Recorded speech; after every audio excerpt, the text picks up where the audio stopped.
Getting set on up.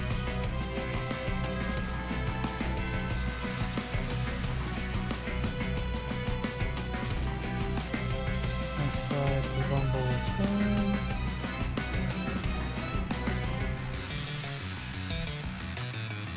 Twitter is going.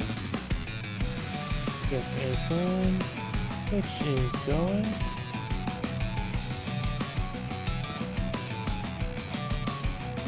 And looks like YouTube's going. Looks like everything's booting on up. Give me a moment to get the live chat windows.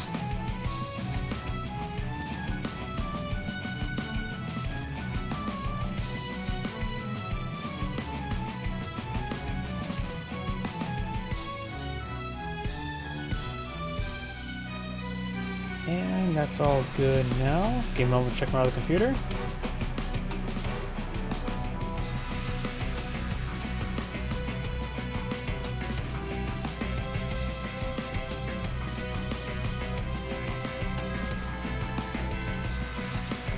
And looks like that's all good as well. Oh, sorry. Yeah, I started like a minute too late. But looks like everything is good to go. So, let's go and get started. Greetings everyone, and Great here for another Advanced Wars Days of Ruin Tiny Wars replay. It's on the south side as the green Skylar. Not Skylar. Cyrus. We have Sylar SK. I also think I've been saying his name wrong as Sylar SK. I think the K is somehow in my mind getting merged in the primary word, and I kept on saying Skylar. Oh well, it's on the north side as the red wheel. We got Inconspicuous. Will is of course unchanged to the cartridge counterpart, standard boarding cost, 2 radius, 30, 60, 60. It provides +10/+10 for all units, and all direct ground units get plus units of offense. Additionally for a superpower, you got a nice simple +2 movement range. Cyrus is of course a custom CO in Tiny Wars, has standard boarding cost, radius, and energy. When it comes to his day-to-day power, he provides +15/+15 to all units, nice and small, but of course very generous. And his superpower is a little bit unique. First, your CO reverts back to unlevel status. Then your CO may be able to load up to any unit on the field and any tile for no boarding cost, allows him to tech up his CO unit. Additionally, you get a relatively weak missile silo. The missile silo is 3 damage in a 2-tile grid. This is a 2 damage silo in a 2-tile grid. So you get a weak missile silo and a tech up for your CO. So let's go and get started. This map is a triple base map with an airport here, seaport as well, primarily to resupply the gunboat and or landers that may come out. Both players do have 2 landers, so plenty of resupply. Got a comm tower in the corners as well. And plenty of cities. The center does have a pretty good amount of cities here. A lot of resources.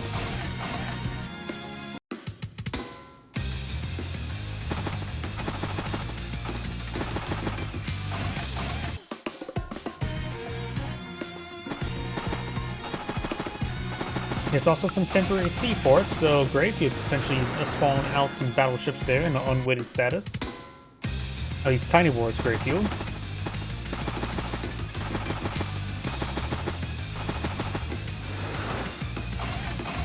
Infantry bike. First bike in the field has a decent amount of roads to exit out of the region, so you should be able to start rolling on forward.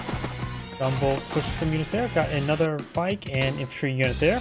Not getting this base just yet, so slower second base. Infantry are relatively expensive in Days of Ruin, but once you at least get 5,000 income, you should at least have able to support 3 bases. We got a base skip here though. So I'm going to get a bit of pro right there. We do have a base skip there. He does consume all his monies. And we got a mech here. Mech's interesting. I always like seeing mech play. Mechs offer the same firepower as tanks and battlecopters as a good comparison. So in other words, they seem like mechs do counter everything, but they get countered by everything. Biggest problem with them, of course, is mobility, but they're dirt cheap in comparison to tanks and battlecopters and battleships. Looks like Cyrus may be claim both comm towers, getting them +10/+10 global. There is no threat to stop this here.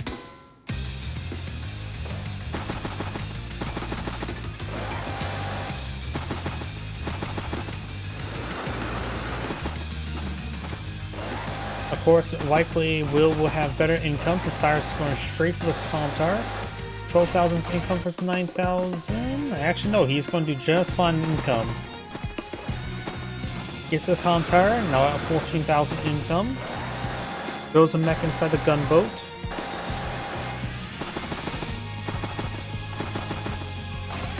And tank, bike, another mech. So good amount of mechs in the field. It will take more than one turn to get to the seaport.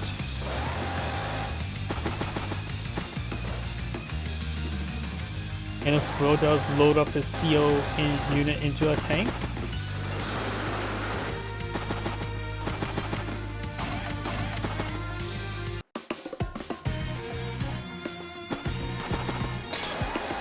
Does get trapped there a little bit.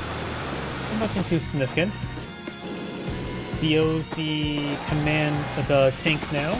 Like I said beforehand, with a CO powered, he can tech up whatever CO unit is, plus also get into a nice fresh unit. In case of his current unit is quite battered, bruised, and beaten. Artillery piece, mech, and infantry, so Cyrus is going for a heavy number of mechs. Good shot there, and start capturing the central cities. Cyrus can probably skip capturing of the temporary seaport. Temporary seaports offer no income. They do offer hiding for ground and naval, but you don't need to be captured for that. I want to see that infantry unit go right there.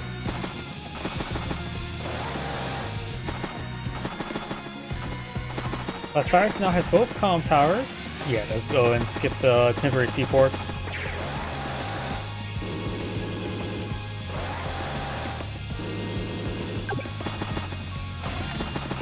Another artillery piece, anti-air, and another mech.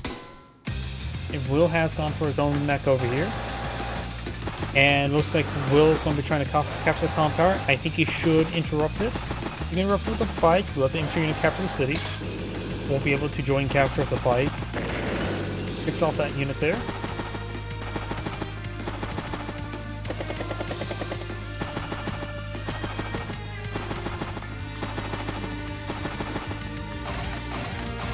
Battlecopter, tank, and infantry. The first battlecopter field, we do already have, interrupts the capture quite significantly. Could be joint captured, but that won't really accomplish all too much. Decides to fully pick off the unit there. I think he could just fully capture it by understanding of him finishing it off. Cyrus, of course, has now +10/+10 global.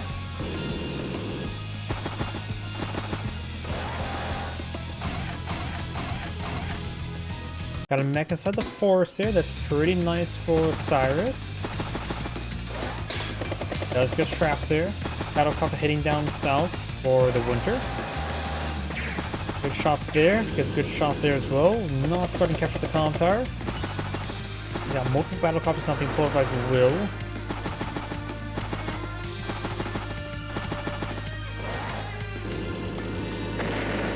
Does spot the unit inside the forest. Of course, that 1 health bike there prevents the mech connecting for either of those tanks. It's at 21 energy, and so this could be 10% more there. Mech's finished off that unit there, so that mech is likely to go down, donating some power charge.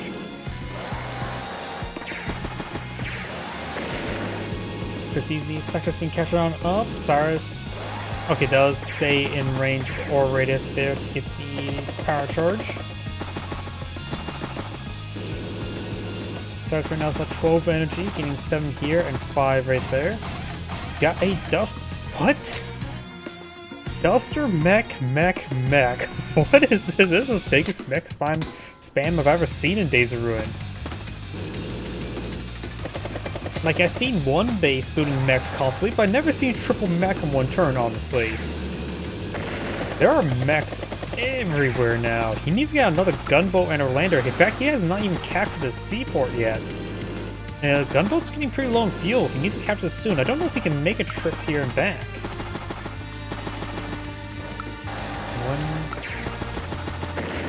get some good shots there. Trying to flip the property now. We'll take a couple of turns. Anti-air should be able to interrupt. Let me just take a look at the gunboat. Has 15 fuel remaining, so it does consume 1 fuel per turn. And this is what? 1, 2, 3, 4, 5, 6, 7. So that would be 7. Then this back here would be 14, but he would need to capture this. Yeah, he's going to lose the gunboat. He is... Go right here, that's another 7. Yeah, he needs to drop the mech off here and then go down here onto the seaport, or else he's going to lose the gunboat.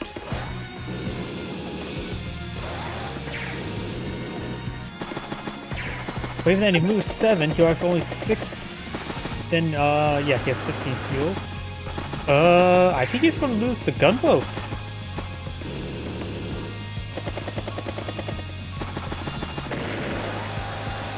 Spots that unit there. Does pull back the command tank there. No rig, got triple tanks. If my math is incorrect, which is what can easily be, I think that gunboat's dead.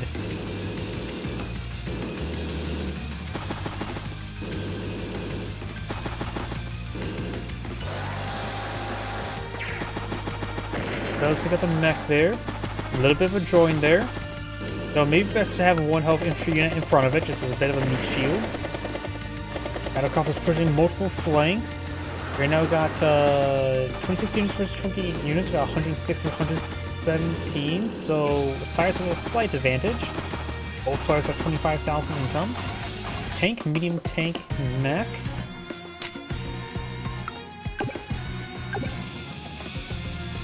Yeah.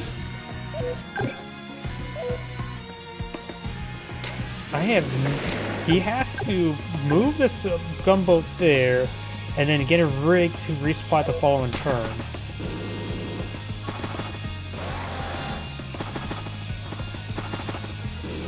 I'm just going to paint to the gunboat because this is a pretty big misplay. He needs that, especially for the mech span.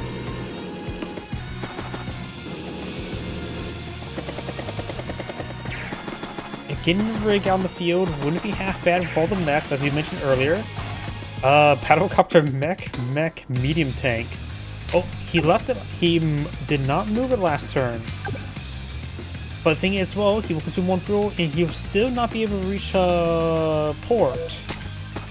So yeah, a very big mistake there. Oops! Kicked my knee into my microphone. Ow! At least to my microphone stand, that hurt. You may have heard something other than me groaning. Either way, we do have now... Will does have 41 energy, so he's getting pretty close to his power. He has +1 CO zone. Infantry, gunboat, flare, oh no, that's the same gunboat, artillery, and duster, so both players pull out a duster. In which the duster are actually be a good item not only against battlecopters, but also all the mechs. Strangely enough. Yep, out of... Nope. Then it can't be refueled next turn. It has 0 fuel. This is Advanced Wars. If a C unit has no fuel, it will sink. Rather than just float there. But to be fair, infantry units also have fuel, which could be suggest calories. So the lack of fuel could also means lack of calories for the crew. It starts starving. Gunboat does get loaded up by a mech.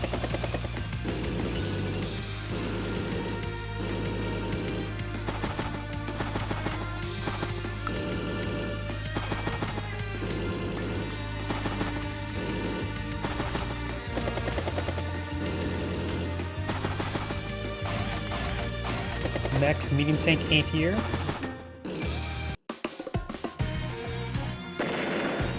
Oops. That's a big loss. And his opponent probably wondered what happened hearing that explosion. Because who would have known running out of fuel causes your vehicle to explode with violence? Good battlecopter strike there. Cyrus gaining 26 energy. A lot of good small hits there. course, Will could get the superpower next turn. Because after all, we got 2 energy here and 10 energy there. He just needs 11.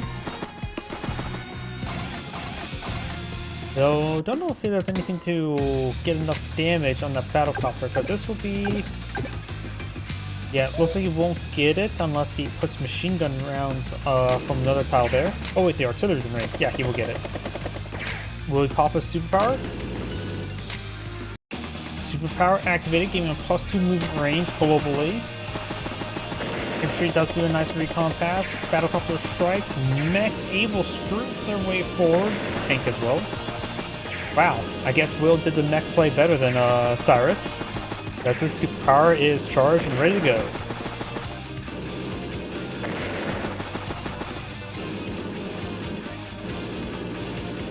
Got a flare straight forward. Good shot there. Cyrus's command tank has not been revealed just yet. 28 energy. Does get revealed now. Medium tank will strike it. You have the blitz on the way forward. This could be a game-winning move right now. Will right now has a decent amount of income in reserve. Has 167 field versus instead of 196 versus 138. Lander does not reach land.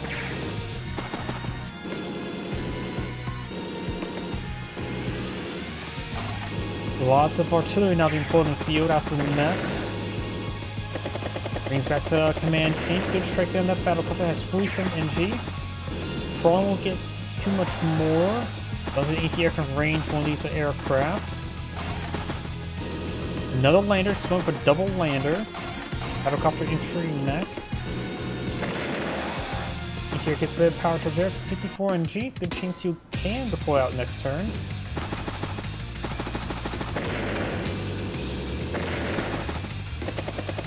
And Will has a bit of a clean sweep on the right side of the map. Duster's down to 1 health. Oh, sorry about that lag spike. Occasionally my computer just sort of bugs out.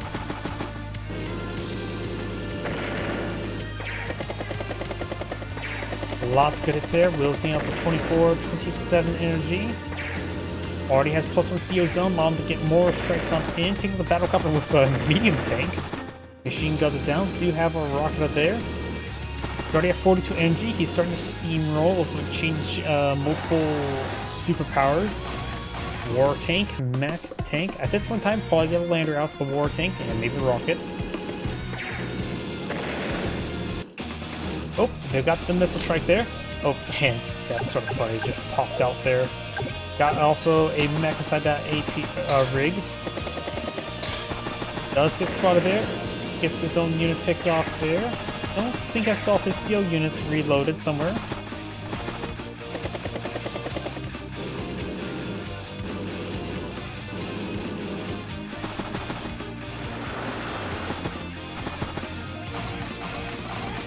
Double medium tank bike. Layer there, spots a whole lot of nothing. Around these cities, that's actually a pretty good thing. Allows them to start capturing those properties.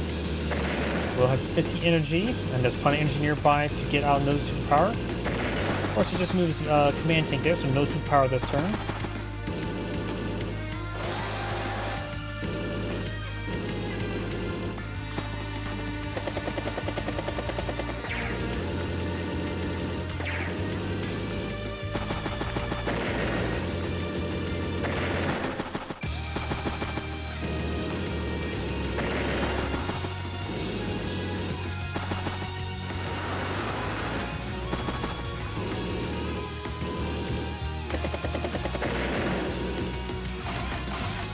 Medium tank, and infantry. Cyrus does not have any power charge more. Oh, that's the unit he reloaded up into. He reloaded himself into an artillery.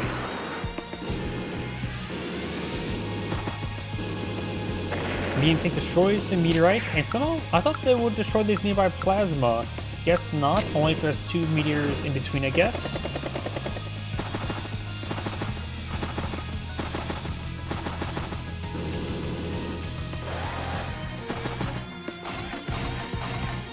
Medium tank, anti-air mech.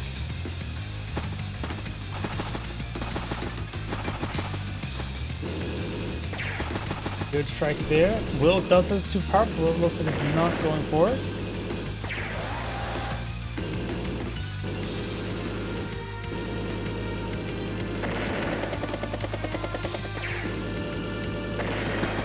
Lots of good picks over there. Archer's trying to range the gunboat. Be careful, the gunboat does in fact have a gun. Sort of. Red plasma is just offer advanced wars 2 pipes. Only blue plasma goes away. Oh! Got it. I didn't realize there's a difference between the colors and the plasma. My bad. Blue goes away. Red does not.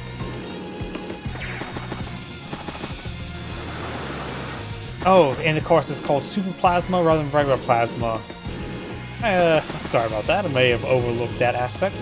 Huh. Then I'm sort of wondering, why is this not blue plasma? It wouldn't make sense if it is. This just sort of looks just weird now to me.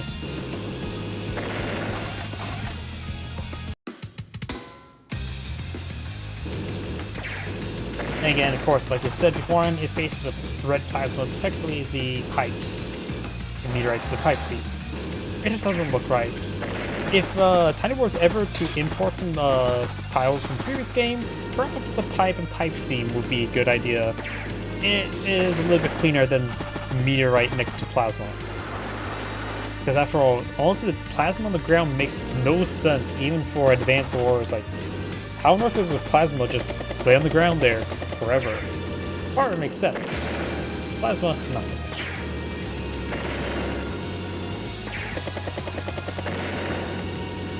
Good damage there, losing quite a bit of stuff there, down to 113 versus 232. Cyrus may just resign next turn. He is losing quite a bit here, he just lost his entire flank. And does go ahead and resign there. It's angry, saying thank you for watching, and on to the next replay.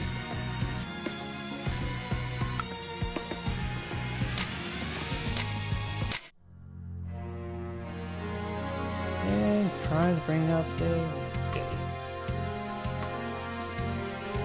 I'll keep a notepad of the replay numbers, because that's the best way I have to keep track of all these.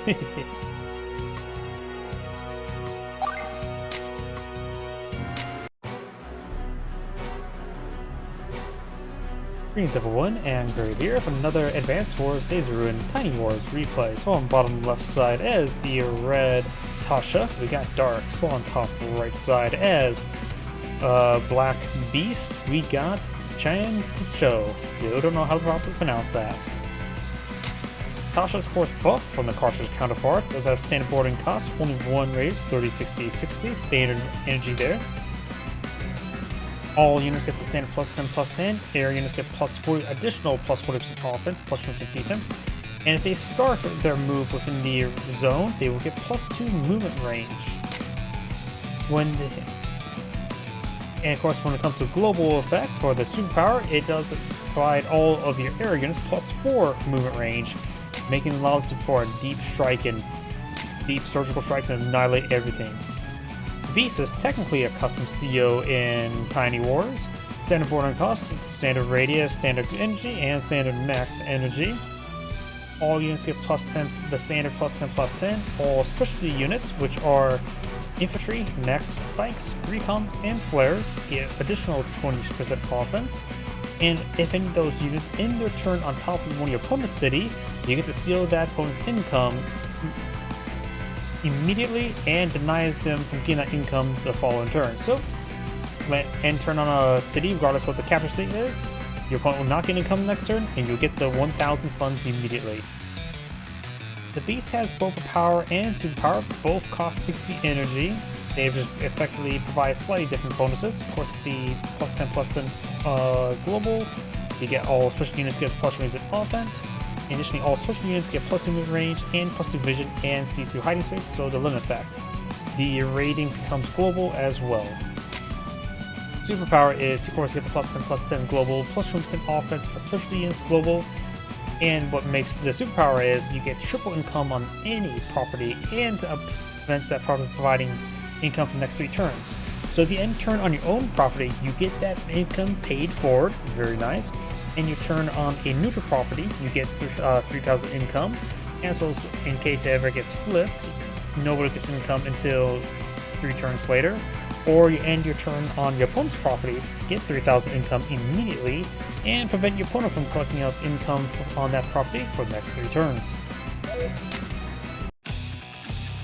When it comes to this map, both players have access to 3 bases and 1 airport behind a bit of plasma. Additionally, there's a decent number of shores and cities on this map. Calm towers here. Those pretty much favor one side. On the weak side, if you lose your calm tower on your weak side, you're probably just outright losing the game either way. This is a plus of shores there. The central tower is in fact a shore or a beach. It looks quite nice there. I can see a fun activity in the afternoons. Just try to swim out into the central little island there. That's something I would definitely do when I was would do growing up. Whenever my parents go to a lake just to relax for a weekend, and there's an island that's nearby they can swim to, I'm not opposed to try to swim to it.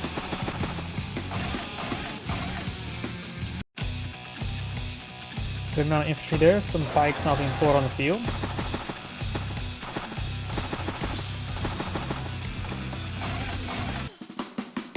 Bike. Tasha will likely overload herself up into any sort of air unit, battlecopter, or maybe even duster, but she can still be loading herself into a tank just to be a bit more liable to get the power charge going. But loading herself into the battlecopter gives herself not only absurd amount of firepower, but also additional mobility. Duster could be a good option, but dusters are pretty expensive. And so loading herself up into a duster would allow her to one-shot basically infantry units on demand, and dance around here no problem. The problem is, of course, is you'd be limited to taking out infantry. Great to get power charge, but that's about it. Tank rig. So we do have early rig by the Beast. So you can lay down temporary airport. It's also on his weak side as well. It's going to go for a mech. The airport technically is more pushing towards the weak side on the strong side, but it's not too big of a deal. It's just probably a way to slow down aircraft from actually reaching the field.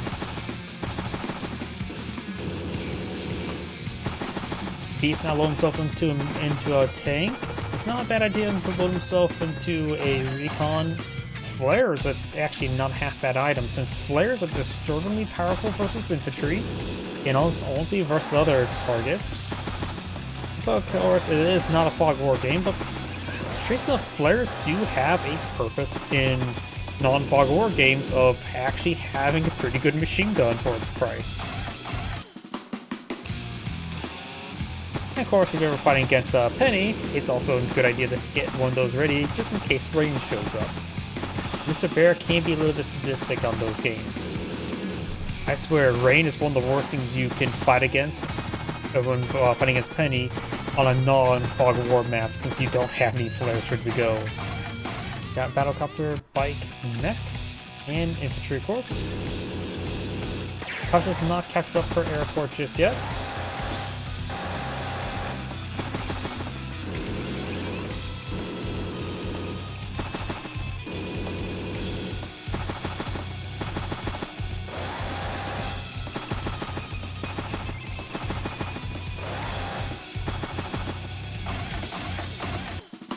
Infantry tank, so a good amount of tanks by Tasha.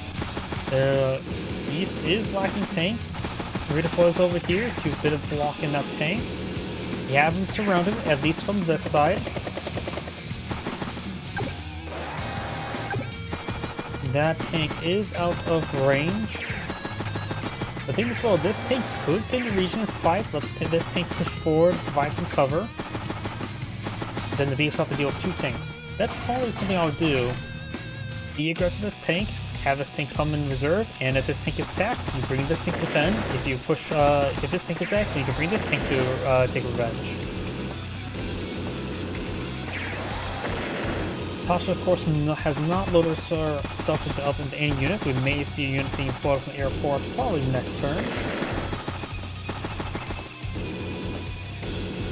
The only thing I think Tasha should not really load herself up into, hear me out, in a bomber. Because she'll be dropping miniature nuclear bombs. She doesn't need that extra firepower. Extra mobility, however, would be very nice. Dance around the anti-airs. That's just, I think, a little bit on the overkill side.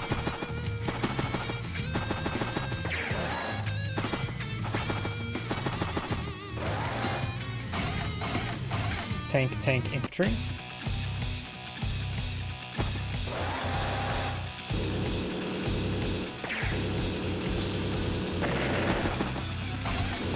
Couple free picks for Tasha. This tank can replace this tank and strike the Beast's command tank, and she will do that.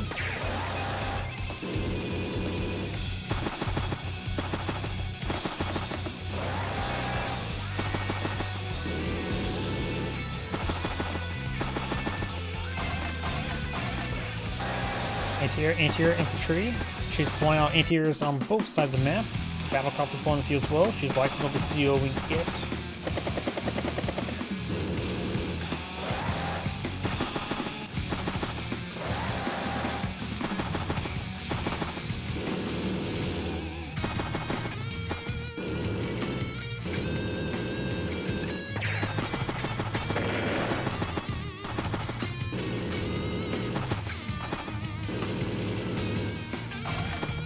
Medium tank and infantry.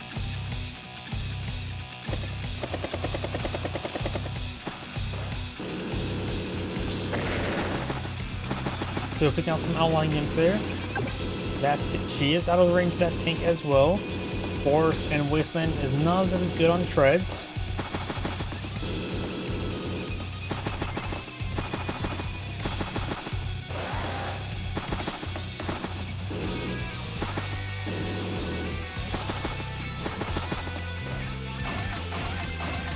Another battlecopter, infantry.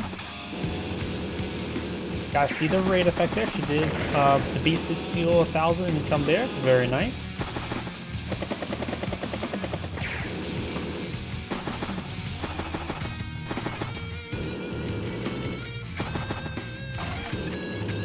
Anti-air.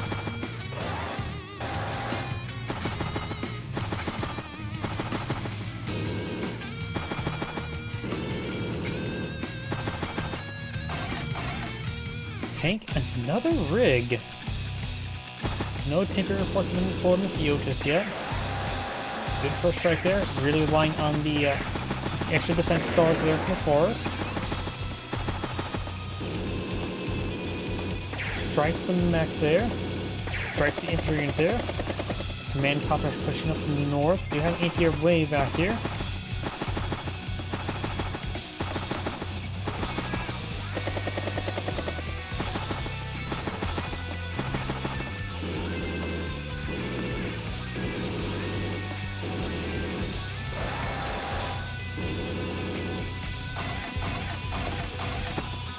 Tank, battlecopter, infantry, artillery.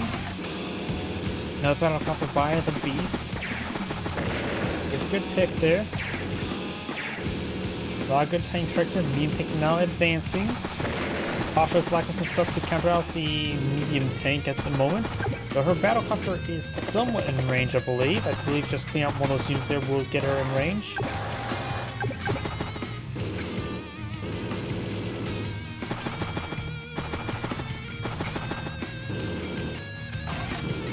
Infantry. Okay, and here. Yep. If I were to click on her, yeah, just clearing out one of these units there would allow her to range some medium tank for command copter. Beast right now also has 45 NG, so she may want to try to pick that off if possible.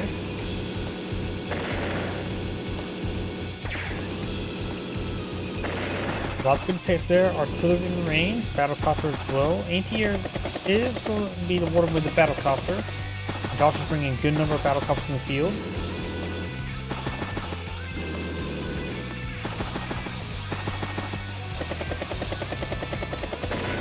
Boost off that unit there. Get a booster strike there. Infantry takes on infantry. So the beast tank will stay alive for now. And there's a decent amount of stuff nearby. He should be able to get his superpower this turn. A lot of targets for him. He can bring his power or superpower this turn. Sacks the mech there. 59 energy. Now you can pop his superpower. It is the superpower there. You can see the S, which means it's the triple raid. Maybe should have been a little bit more careful with some of his infantry units there. You can see there, got a triple raid there. He also parked units on his own property, so got another triple raid there. And there as well, you can see there, he stole money from his own city there. He's gonna have a massive deployment there, stole some money there. He's at 40,000 income with 23,000, or 40,000 in the bank with 23,000 income.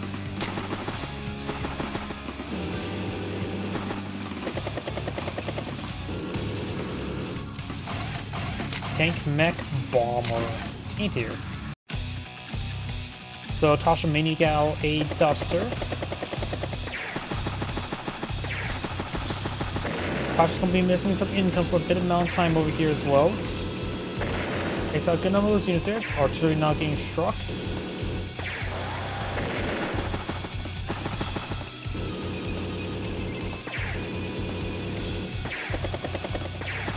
Mean thing gets struck pretty hard there. Her battlecopters are souped up. So her command copter. Her command copter right now has plus 75% firepower, plus 70% from her CO zone and CO loaded unit.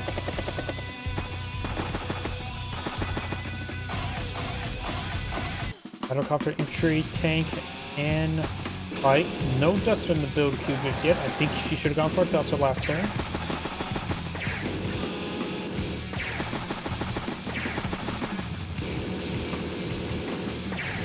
Beast is pushing forward with his tanks. Picks off some outlying units there. Brings up the medium tank to get repaired on up. Still does not have. I suppose the E-tier is somewhat in range of the command copter, barring the mobility issue. Medium tank.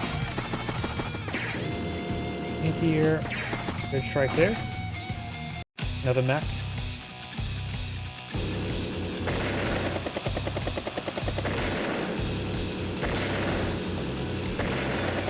Last good pick down south. Base right now has 108,000 versus Tasha's 117. She's starting to pull ahead quite a bit. The beast lost quite a bit of assets down south. He drops the captain entirely. She's at 39 energy.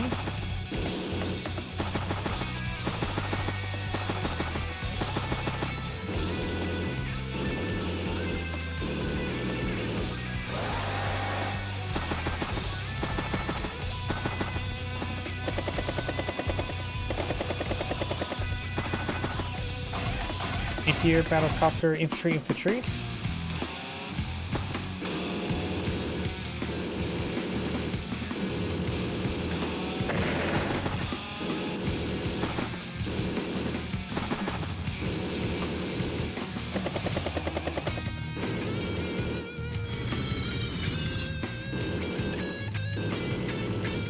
Right now, Tasha does have 2 anti-airs in the field. One of them is fully veteran.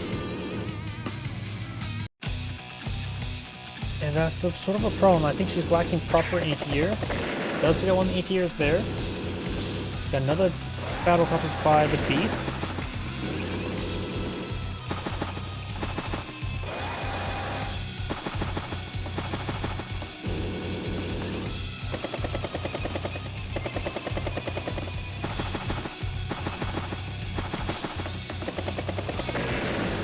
Takes out the anti-air there.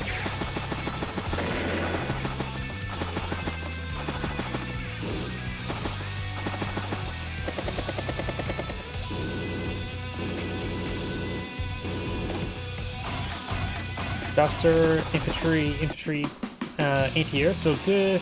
Now got a proper mobile counter deal with that bomber. Plus her superpower is almost available, that could be very nice.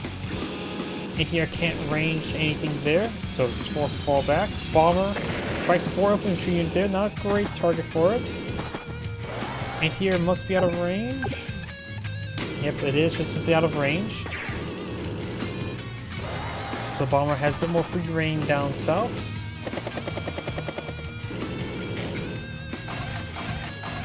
Tank, mech.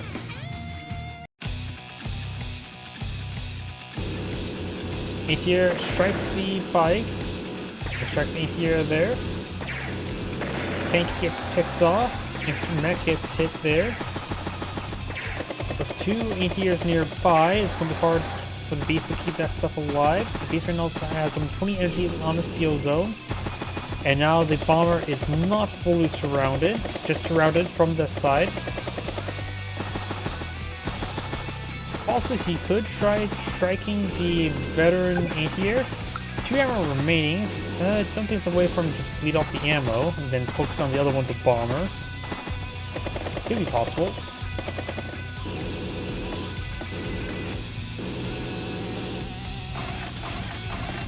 Tank, infantry.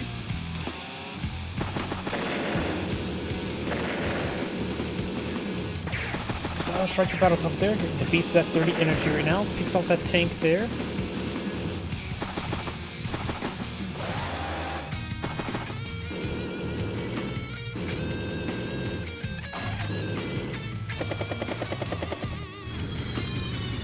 Pulls back the bomber.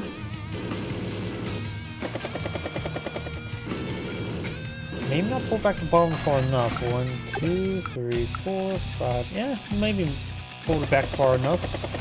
Maybe able to focus on the command tank there. Actually, yeah. Good kills up there.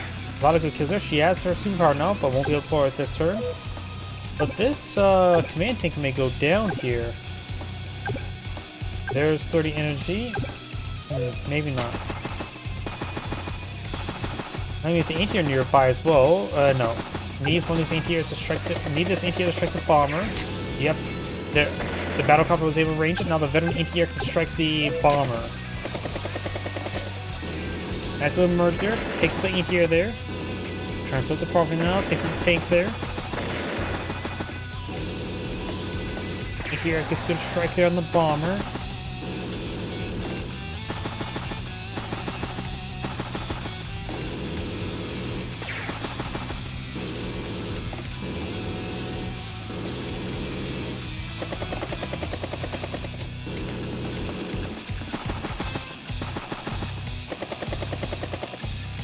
Battlecopter. Tank, infantry. Bomber up. It does reseal the tank up there. Medium tank strikes the regular tank. Hits the artillery. Gains a good power generation. Bomber takes out what's left of the artillery. Good strike there on Tasha's battlecopter, but did retaliate for a good amount of damage. Same there as well. But Tasha's battlecopter can simply fall back and pop the superpower. And giving all of his aircraft plus 4 range, I will not mention increased firepower. Maybe it's a good idea to just simply fall back and pop it. Also gives plus 10 global. And now this is the range of a battlecopter. He can range this medium tank. Yeah, everything's now pretty much in range. Merge there. Takes the bomber. Make sure he takes the battlecopter. Battlecopter strikes battlecopter. Main tank goes down. Infantry finishes off the tank. Medium or tank does take up the rig. Able to strike the infantry unit there.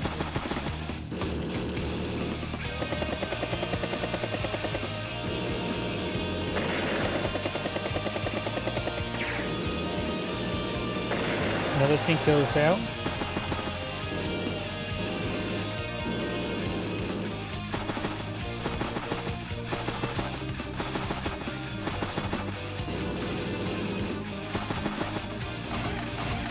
Bomber, tank, infantry.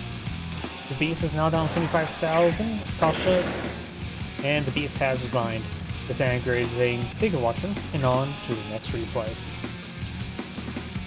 Before I get started on the next replay, I do need to use the restroom. Please give me a moment.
apologies, I am back. Let's see now, not that button. On to the next replay.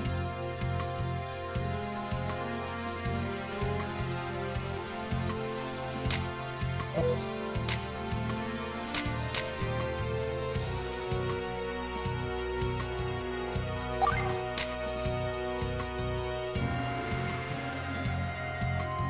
And let's get started. Greetings everyone, and Grade here with another Advanced Wars Days of Ruin Tiny Wars replay. Spawn on the left side as the blue Lyn, we got Lord of Gold. Spawn on the right side as the black Forsyth, we got Ari, 32. When it comes to the COs, Forsyth is unchanged from the cartridge counterpart. Standard boarding cost, 5 radius, no expansion, no energy, and only has a day-to-day bonus for the CO zone of a nice simple plus 20 and a very large radius. Lyn is unchanged from the cartridge counterpart, has standard boarding cost, 1 radius, 30, 60, 60. Provides all units plus 10, all ground units get plus 20% offense and plus 20% defense, so if she loads herself up to regular tank, it effectively gets plus 30.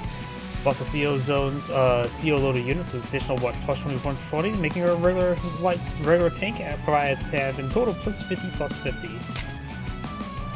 Superpower is, of course, all units get plus 10, ground units get plus 20% offense, plus 20% defense, and of course get plus 2 vision range and can see through hiding places. That is important since it is Fog of War. Got double infantry there.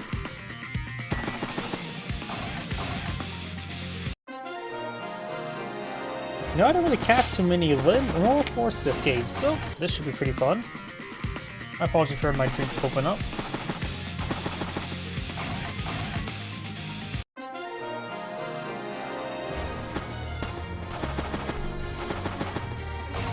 This is a triple base map. Airport's in the corner, but the airport could be locked down by missile. Missile does have 6 range, so 1, 2, 3, 4, 5, 6. So missile on the outside of this forest will be able to range the airport and lock it down. Of course, vision doesn't matter. Additionally, airports do offer hideable units air and ground, as well as produce all air units barring seaplanes. This map does offer a strong side, weak side mechanic. Your strong side have 2 bases, but a lot of planes. The weak side has, of course, only 1 base, but a large number of roads allow you to exfiltrate out of that base quickly. Nice little dynamic there. So anti-tanks will be quite usable in the weak side because of the high traversement, and plenty of cities there for them to fire from. Particularly this city seems like a good one to me. This one as well, some forests nearby. In other words, the weak side does offer good indirect placements, to say the least. Oh, got early rig there to help rig the game. Don't tell me if there's going to be a Forsyth rig. Forsyth doesn't really matter what unit gets loaded up on the back into it. Tanks are good, but honestly, recons and flares are not bad for them either.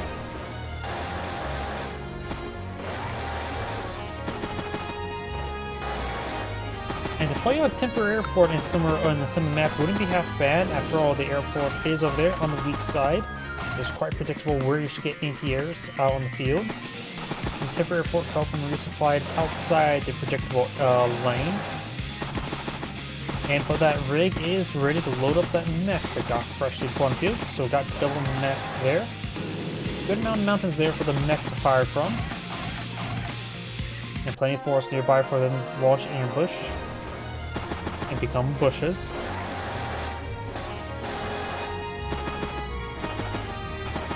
Don't think this unit will go down. Don't think. It's supposed to the bike can just go for a recon pass, and then another bike can shoot at it. Forsyth float itself up to a bike over here. Forsyth could for his command unit go in the center of the map there, help provide some effect there since it's large enough. And since he doesn't have to worry about losing units or losing power charge, he can be a bit more expendable with his units. So Forsyth infantry unit is definitely dirt cheap. Forsyth command infantry unit. And then has to load herself up to a tank. Does get trapped there.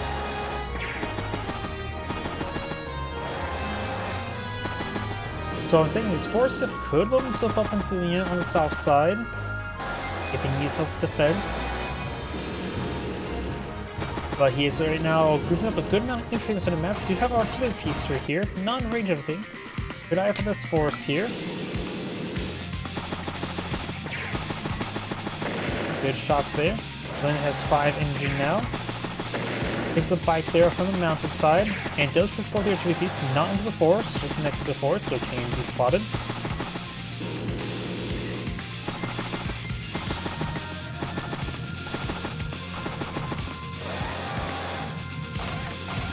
Recon tank. We got another mech here for the APC or rig. Lots of good picks there.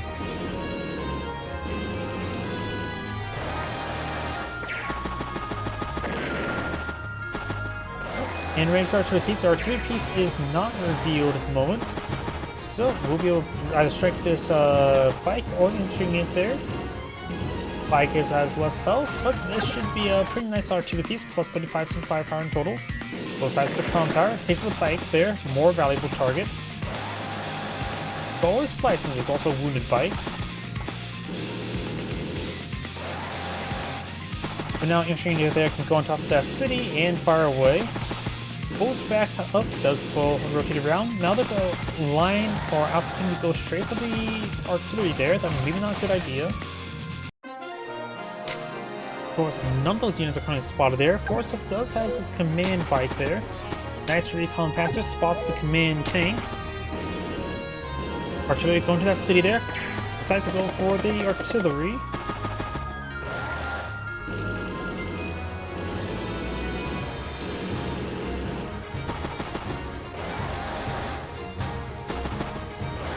Then right now has 15 energy. Tank, bike. And does have a front line there. Got multiple mechs in range.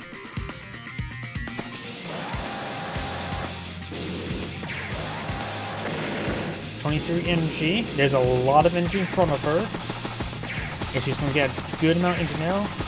+1 radius. Very powerful. Her CO zone is relatively powerful. Able to get a lot of power charge, up to 40, so Forsyth may need eye to take out that command tank.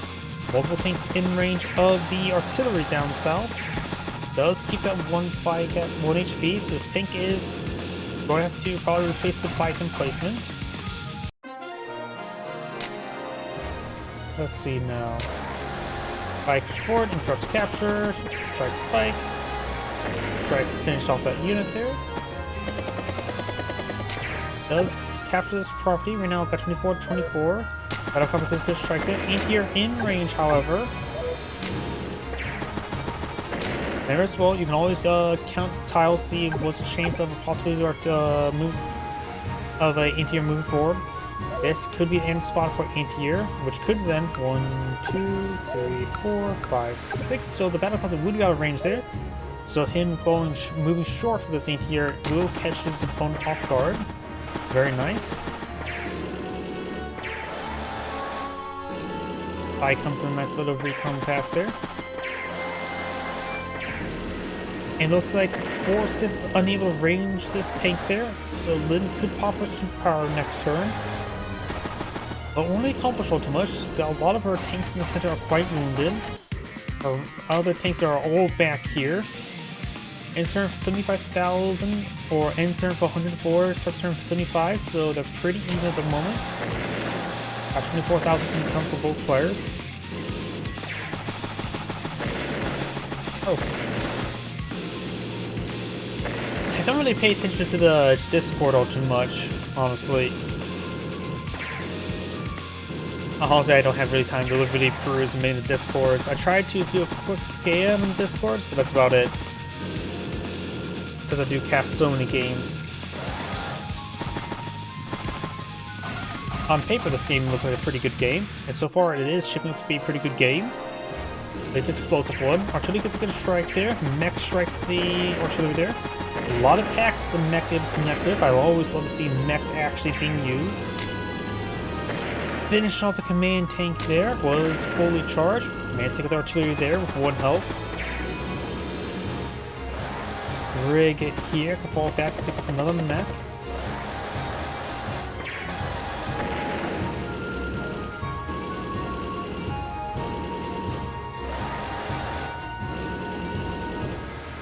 Thanks. I do cast quite a bit.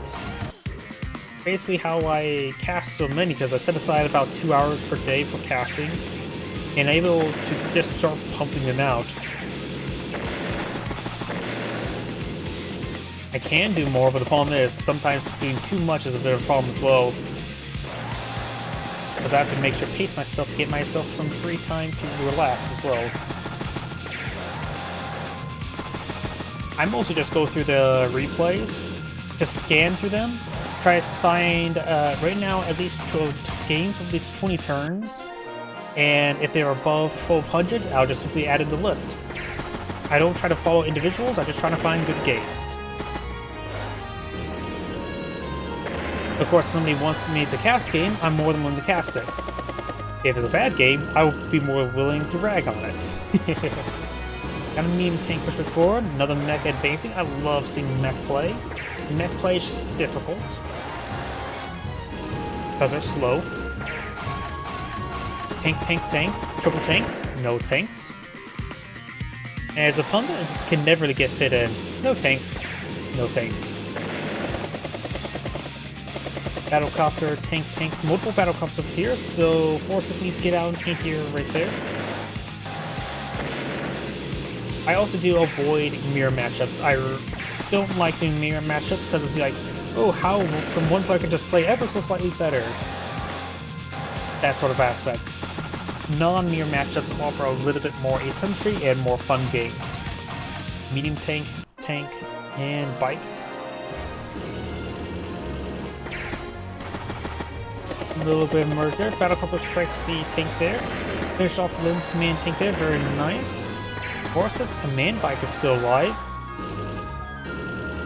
Artillery advancing. Okay, yeah, that mech would not be a range set. Just push forward, slide the mech for a bit of ambush. Become bush. Meteor, tank, bike. Rig fell back, ready to pick up a mech, but there is none. So that may have been a bad idea.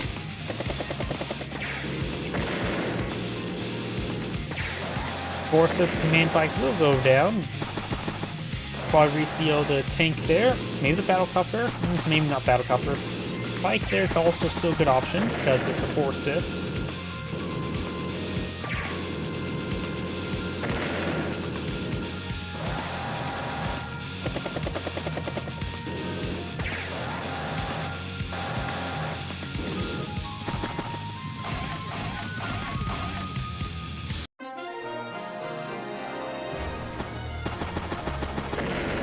Good strike there. Lots of good hits there. Multiple tanks on both sides. Got another medium tank being put on the field. Lynn still has her command tank. Does take the tank there. Thanks to the mech. Anti-air pretty far behind. Of course, like I mentioned beforehand, you can count the number of tiles a unit pushes forward, so you got a good idea where a unit could be. Bike does spot it though. Either way.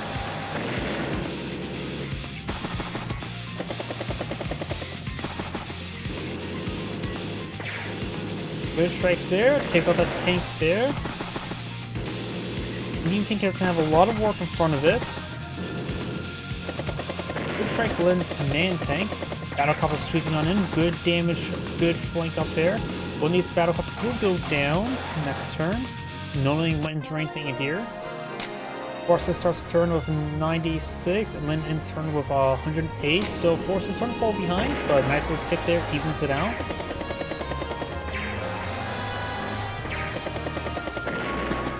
Lynn just got +1 CO zone. Takes the unit there, and the Lynn's tank was hidden, so it did not get revealed. An anti-air and medium tank here. This could be very devastating. And there's a lot of targets here. Lynn could pop her superpower next turn, this many targets in front of her. Whether or not she should is another matter. Takes out the medium tank there. Another battle copper goes down, 49 energy. Looks like she will not get enough power charge this turn.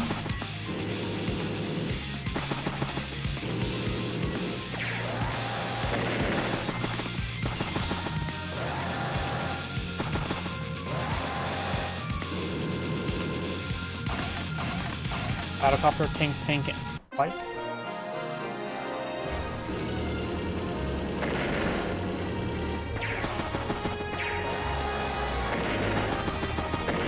Good flank there by Forsyth, but right now Forsyth, it's hard to say. I think Forsyth's starting to pull ahead down south. Feels like Forsyth's starting to make a little bit of a turn. Both players have lost quite a bit of assets, so pretty even at the moment. Tank, bomber, mech, and base skip. Ran out of monies. Takes out another battle copter. Oh, we got the Lynn superpower there, gaining, of course, more vision range for all ground units. Not to mention, of course, 5's a global zone. Well, global. There's our Forsyth command tank.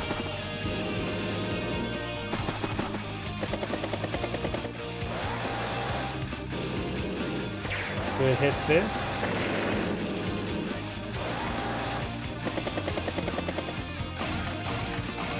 Battlecopter, tank, recon, bike.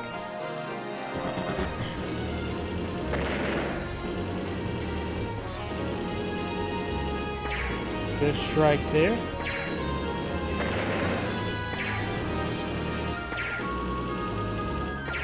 A lot of good hits.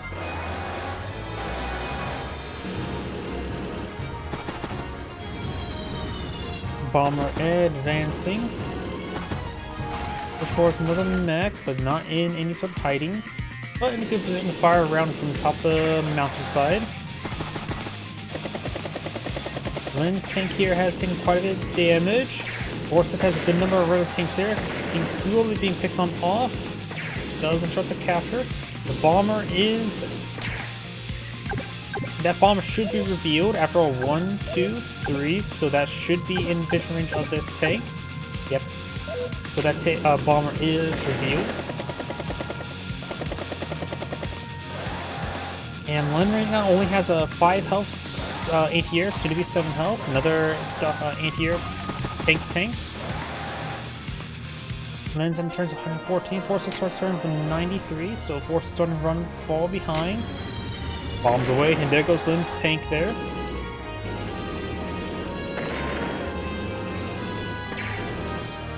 Nice little merge down there. Hit some of these outlying neutrinos there. Anti-air decides to go same camouflage. Forsyth's making some good gains up north. Drops the mech off down south. Anti-air, bike, tank, and battlecopter.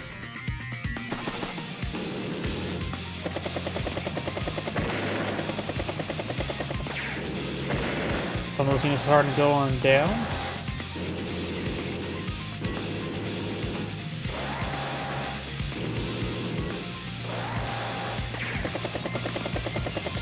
Good strike there.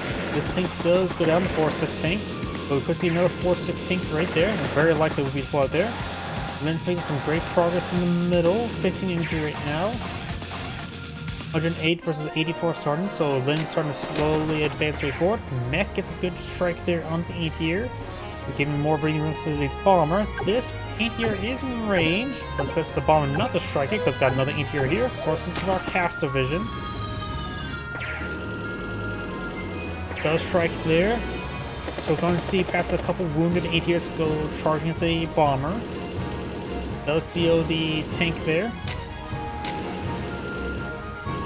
Maybe could have got to, yep. Looks like the CO tank would have moved first. Could have got some extra damage here with this mech. So that's one reason why you probably should move your CO unit first in that situation. Anti-air artillery. Good strike on the bomber. The boosted damage from Lynn's CO zone being very handy there. Has 30 energy now, so +1 CO zone.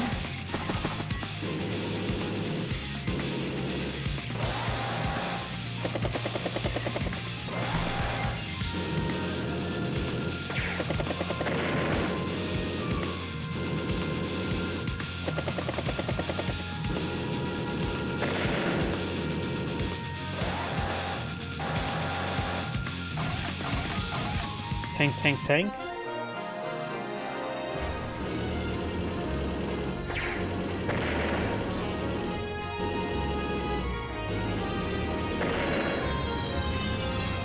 He drops the capture there.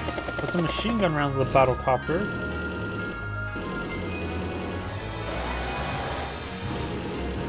Got another rig there, so maybe, yep, mech, got battle copter in tank. COs the tank there once again. Strikes the battle copter for additional and does hit the tank there. Bomber goes down. Forsyth still has his command tank here.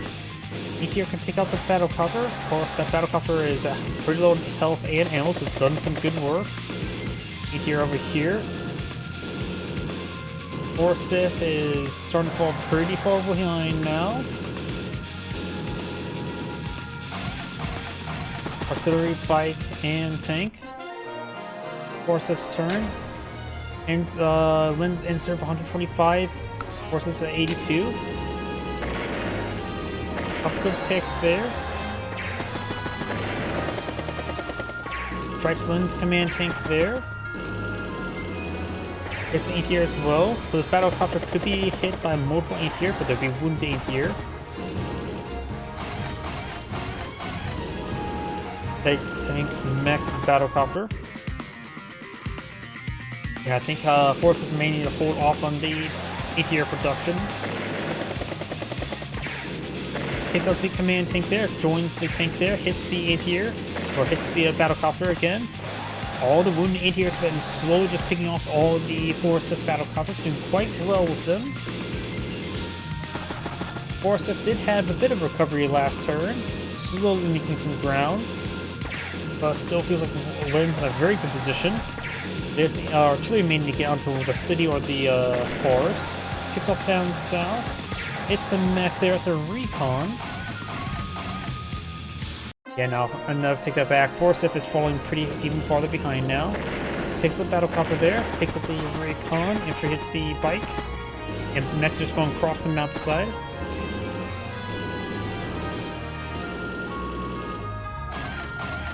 Mech tank. Oh. Was that the deleted unit? Didn't seem like something attacked it.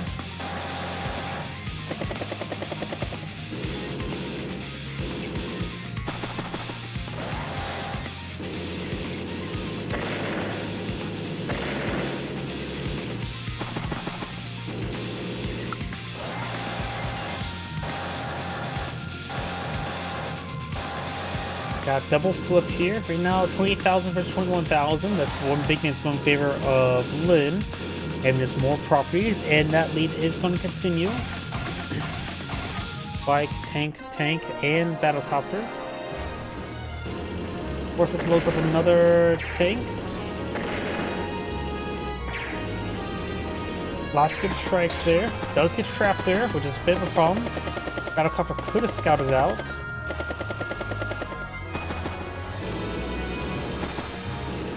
Anti-air, one anti-air in the middle of the map. Some of these battle copters could go down. And if I remember correctly as well, HQs hide only ground units. So the battle copter there is right now revealed.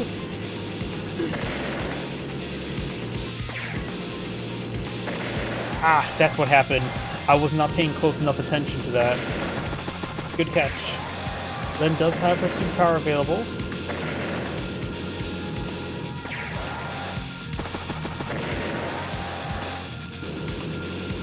And it feels like Forsyth is starting to get overran quite hard.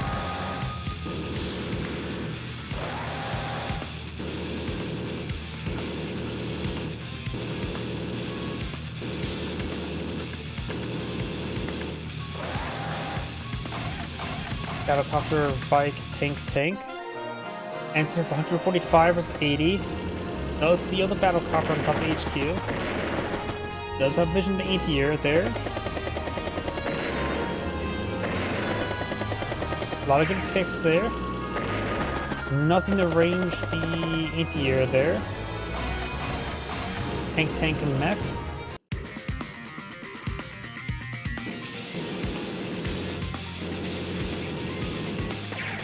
It's one of the battlecopters. Battlecopter goes down. Battlecopter goes down.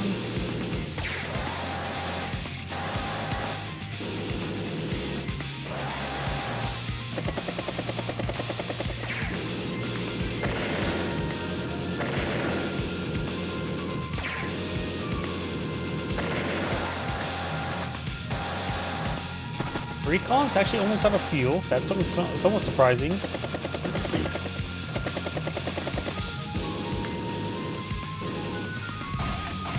Battlecopter, anti-air, tank, infantry. CO's the tank there.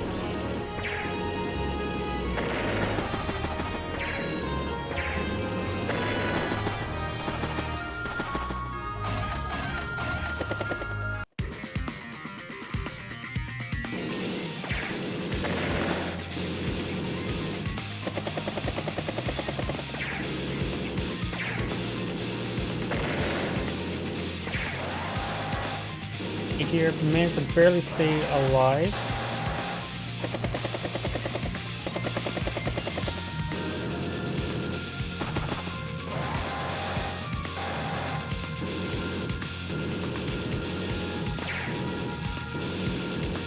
Looks like this mech is in range. 155 versus 54. Triple difference.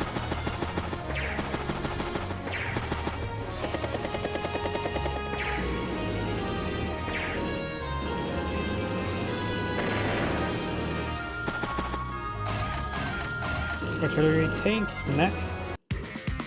Then also has 30,000 income. Force has 19.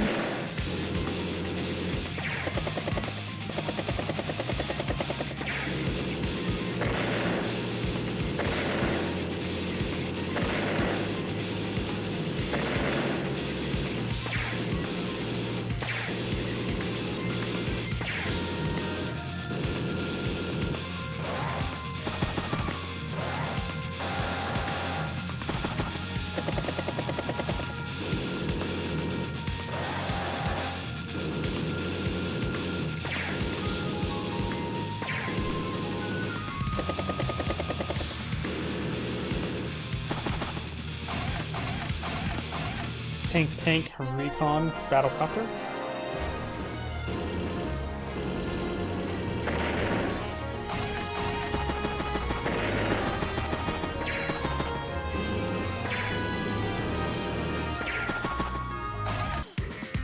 And mech.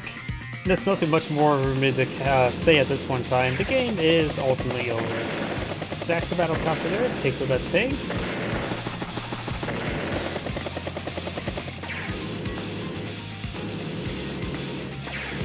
Spike can start kept with the HQ this turn. Could be interrupted by that mech.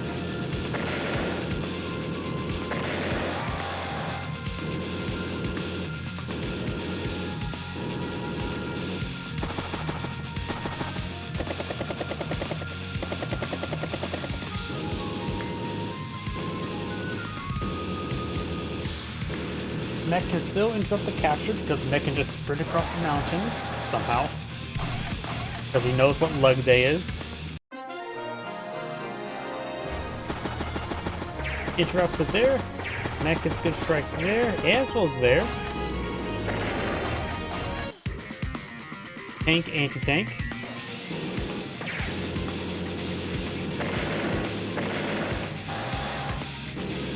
Join captures there. There is currently 4 capture progress remaining on top of the HQ, so next turn will be captured.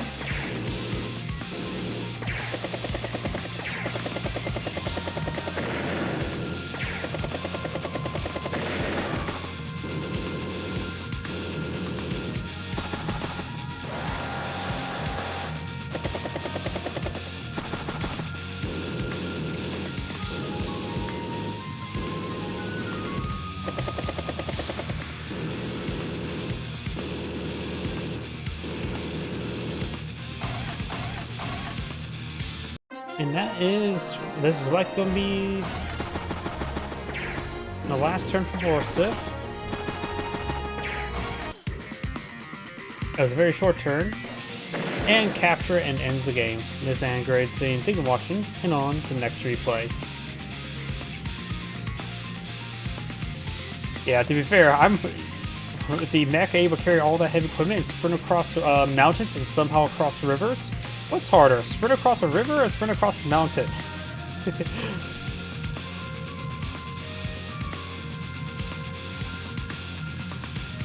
Either way. Not that button.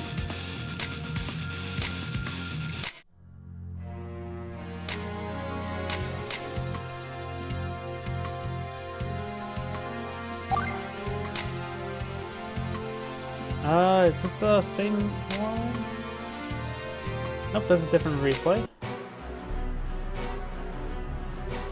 Greetings everyone, and Grade here from another Advanced Wars Daisy Ruin Tiny Wars replay. Spawn on the left side is the blue Isabella, we've got Inconspicuous. Spawn on the right side is the green Forsyth, we got Siler SK. When it comes to COs, Forsyth is unchanged for the cartridge counterpart, has standard boarding costs, standard 5 radius, no energy, no expansion, and of course provides all units plus 20. Isabella, of course, is nerfed from the cartridge counterpart, has standard boarding costs, 2 radius, 30, 60, 60. All units get plus 20, plus 10. Quite a small bonus, but of course she does, for her superpower, it does give plus 2 movement range and plus indirect maximum range. Either way, let's go ahead and get started. This map is a 3-base map with airport in the corners, comm towers, safe comm towers as well. Yeah, it seems like I've been seeing a large number of replays between these two. I think they're similar rank, hence why they're probably matched up with each other. But also there's a good number of replays. I actually sort of have to limit the number of how many I do between the two. I don't want to cast them too much. Try to get a better, more mix of players. But I think this one stood out being a decent one.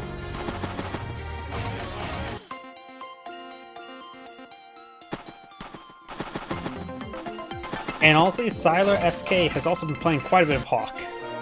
I see him as, it seems like he's a Hawk main, just by my cursory glance. Can't say if that's true or not.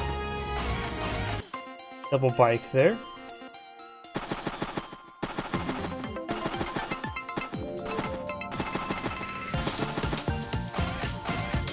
Bike, and base skip.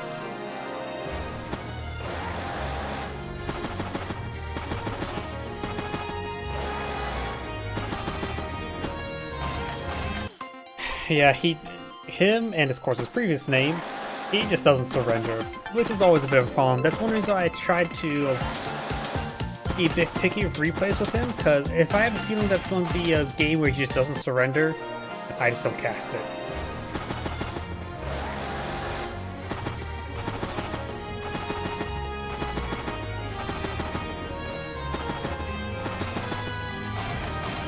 Tank, infantry. Of course, comm tower's being catching up, but it's a safe comm tower.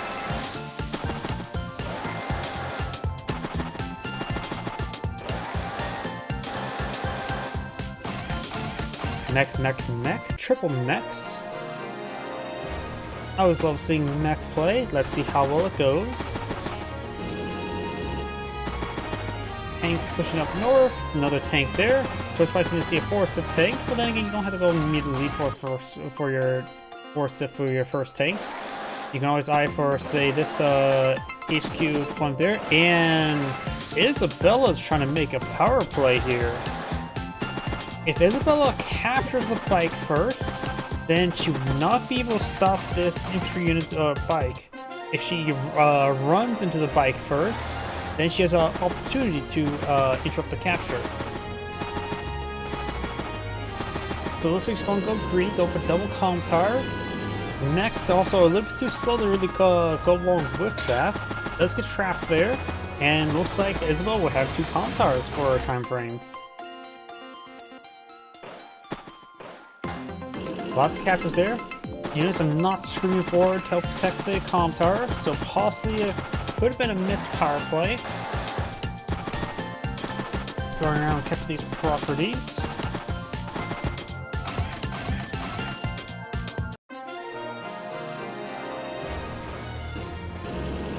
CO's a tank there now. Does get trapped there. Calm Tower does apply 3 defense stars, and we'll start flipping immediately. So that is just a little bit small benefit to Isabella. She has basically this turn to utilize it. Recon, infantry, artillery.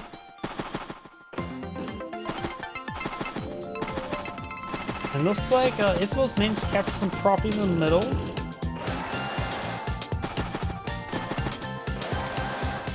Holding it, not likely. Not with the composition. The mech play is too slow to support that capture. But most certainly slow down Forsyth, that's for sure, because she's able to start obtaining these properties. And this can be a very good property to get hold of. After all, this is a good property to defend this way, but also this mountain range here with these forests is also good to defend this way as well.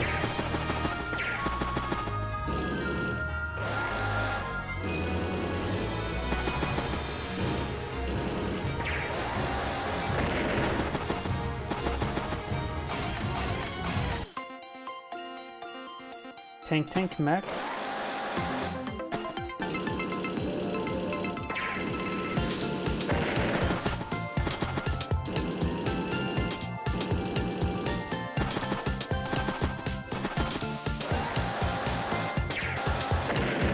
Takes out that unit there. Of course, that bike will be picked on off.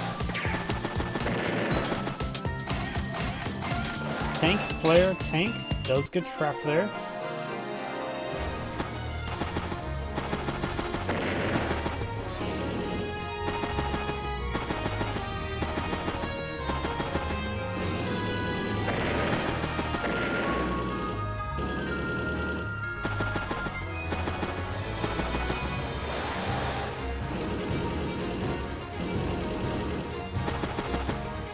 Right now, Forsyth has a pretty good core takes up there with medium tank and anti-air, going hyper-aggressive armor up north. His defense down south is a little bit lacking. Isabella's got a forward position, but may not be able to hold it all too well. Also, pulling the infantry off there and let the recon gun of the city could be very strong. That's simply not going to be the case. And again, there's also artillery in range of that city, so that's a good thing he's not on top of the city, now thinking about it. I could go down.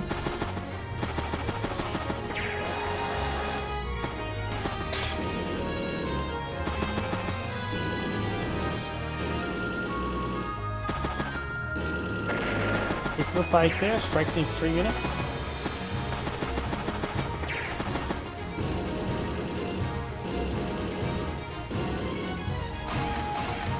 Artillery, anti-air, tank.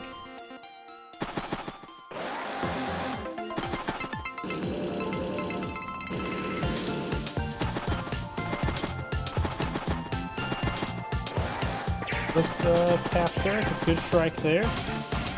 Anti-air, tank, mech. And we do actually have a rocket here by Isabella. Don't know how effective that will be. Got to get to the city here in order for a good casino spot. It's in an okay position right now, but it can easily get overran. Isabella does have a good number of forces here. Good number of mechs to engage all these tanks. Of course, that Isabella has, or Forsyth has a flare right there. Got a couple deployed down south. Flare fires, spots a tank. Forsyth is pushing forward, takes out a number of mechs there. And the one hoof infantry unit there. Strikes the artillery, strikes there, so the rocket needs to get to there.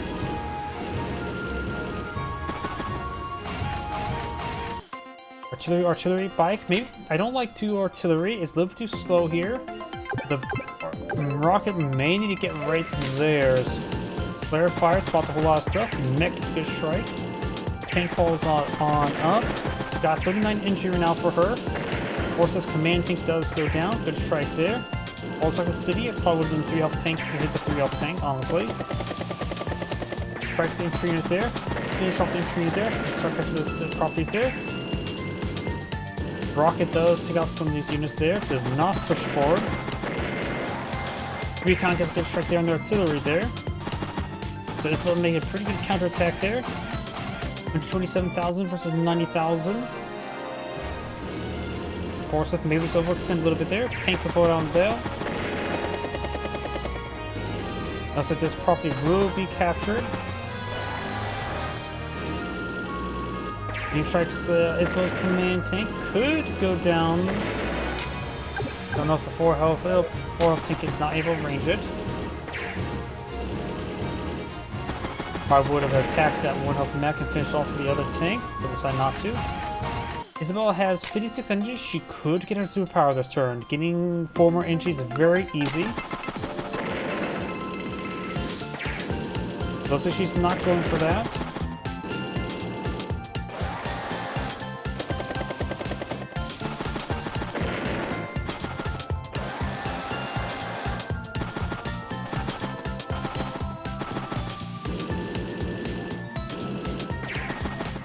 Isabella now has a superpower. I say pull back her command tank, keep it safe, and maybe I deploy it in the next turn. Merge is there. Don't know if merging is a good idea, since it of course means less units on the offensive next turn.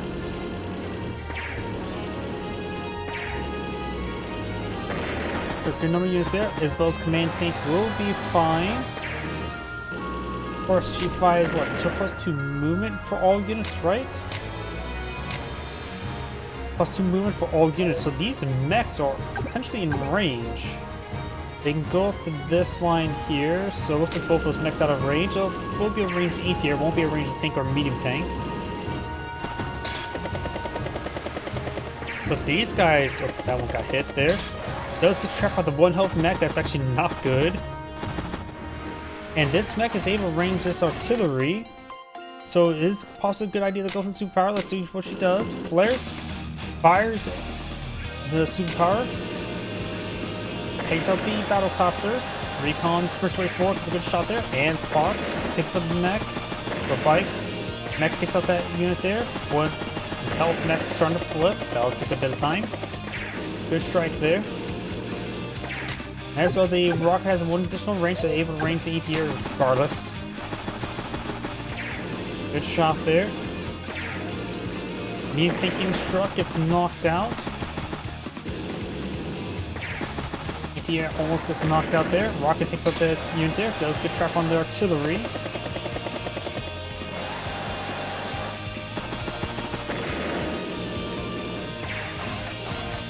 And got another medium tank A-tier bike. Isabel in turn of 136. Forces starts turn 72. Takes out Sax's A-tier there.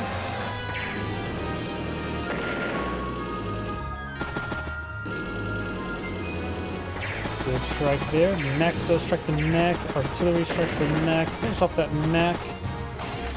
Tank. Finish off that mech there, who has trying to capture for 1 health. Battlecopters in the region. 1 of these A-tier battlecopters will get shot down by the A-tier.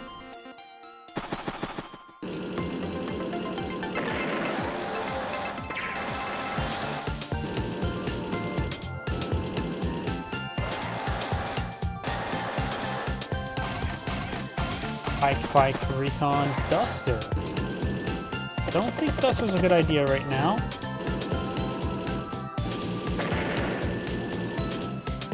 Looks like Isabel's pulling back from the center of the map. Rocket is in a good defensive position. Just may need a mech or infantry unit on the mountains nearby to help protect it, as well as spot for it. Trying to flip this property there, but nothing in range of it at the moment, at least not in artillery-wise.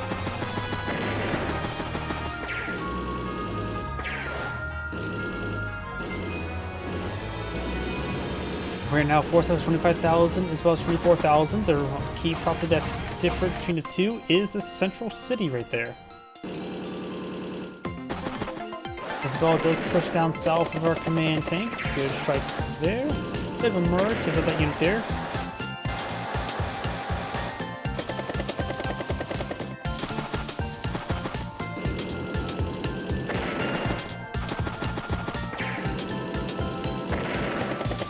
Takes out that mech there.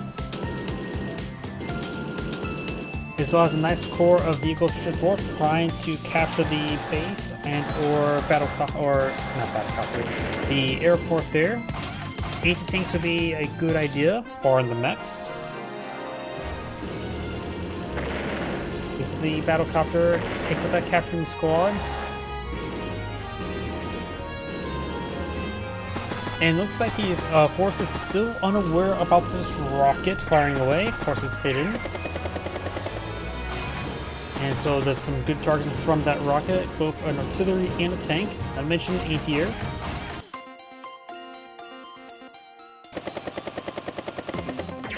Good strike there, and decides to strike the artillery rather than the tank there with the rocket.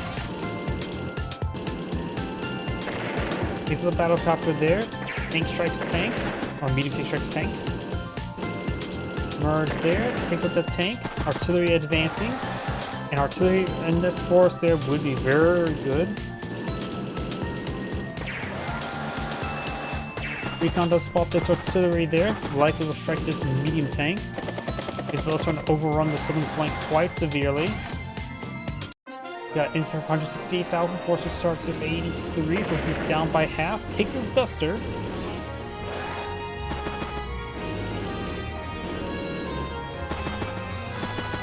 We've got another artillery here, but it's in different range thanks to recon. Strikes the medium tank down south with the artillery there, putting down a half health. Got 30-some entry for Isabel at the moment. And Isabel, or Force has quite a bit of a tank core there. Puts him around into the tank.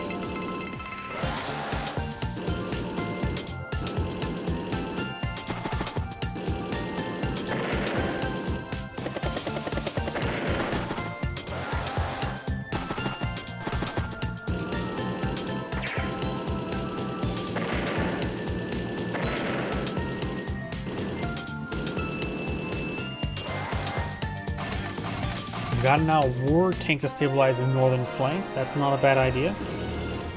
We've also got another rocket here. Checks number units here. Does spot the rocket there, so it's about to get knocked on out. Possibly.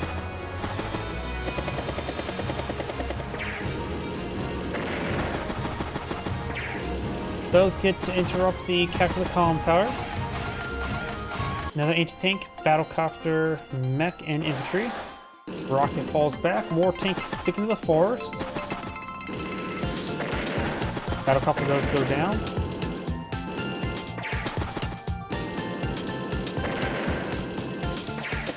Anti-tank getting struck by multiple targets.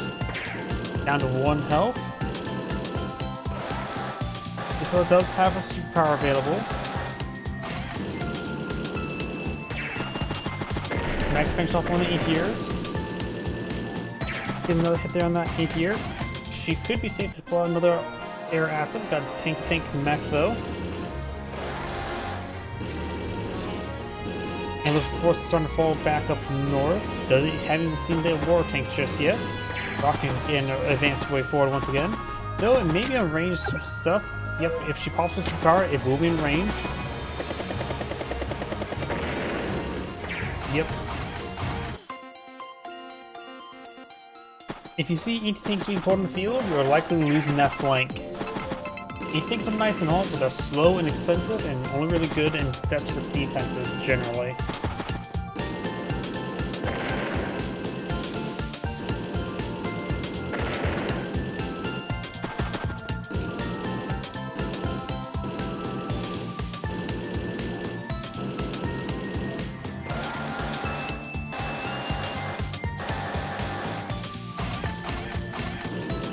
War tank or another medium tank and mech.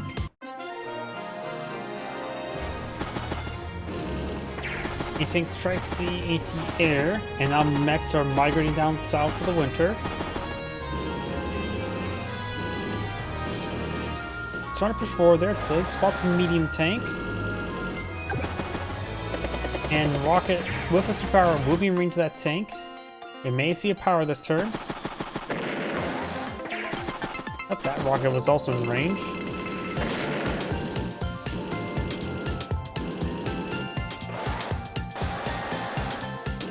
Pike to spot the tank, or artillery does get hit. Motor properties being flipped down south. Takes the battle copter there. One health mech, at least can occupy the airport. Bike, and mech.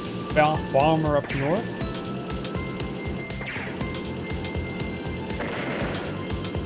Occupies the central base, or the southern base. And I have a feeling Force is going to fight out to the end.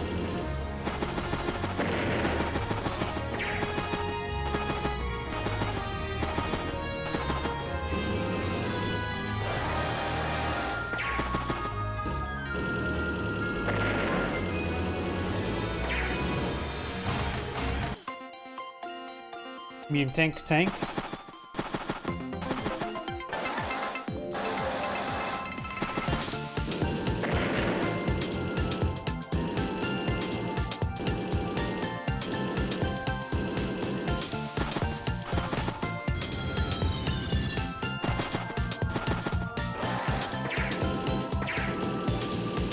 And Forces command tank does go down. Medium tank strikes the tank, and Recon gets knocked out. Mech gets struck.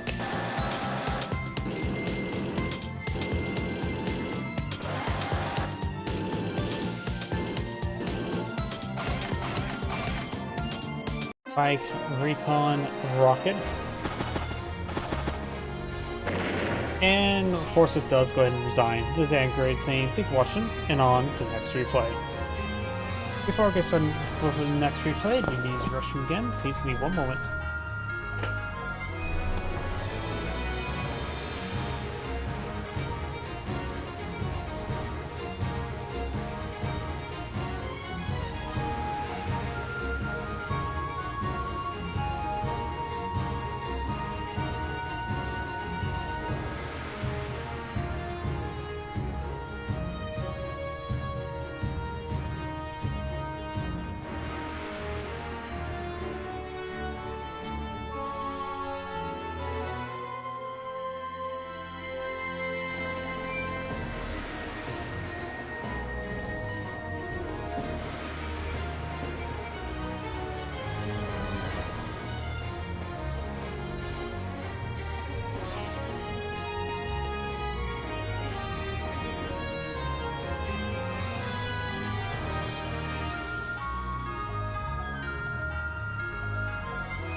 My apologies, I am back.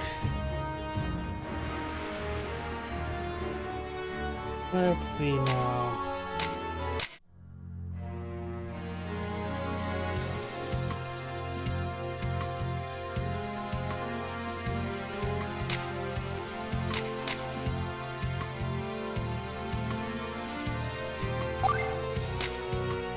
This should do.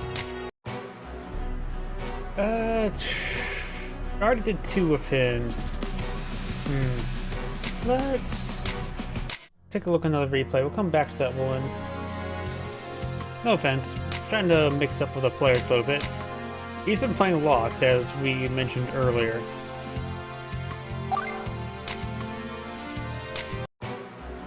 Here we go. This shall do. I'm not sure what those symbols mean.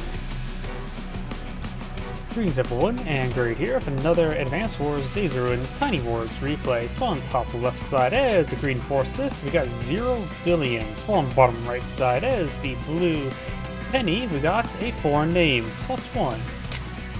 When it comes to COs, Forsyth is of course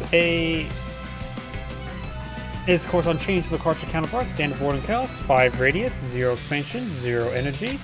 And of course provides all units +20/+20. And seeing this map is a little bit more of a medium range size map, that should cover a decent amount of the map. Penny is of course slightly buffed from the cartridge counterpart. Standard boarding cost, 3 radius, 30, 60, 60. All that's pretty much just stated.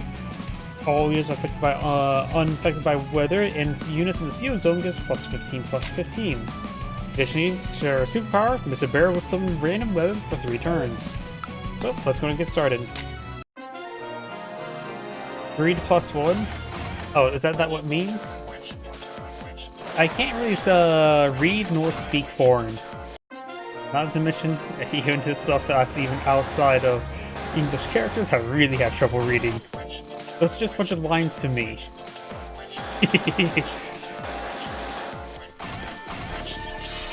Once you just got bike spawn field, you do start with a decent number of properties on this map, so it does encourage bike production. Not to mention all the roads in the map.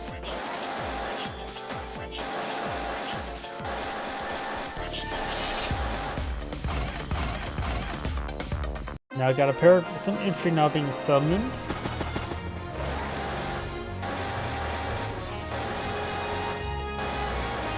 This map is a 3-base map, 1 airport, no comm towers, and got a recon here by Forsyth. He's may load himself up into the recon there.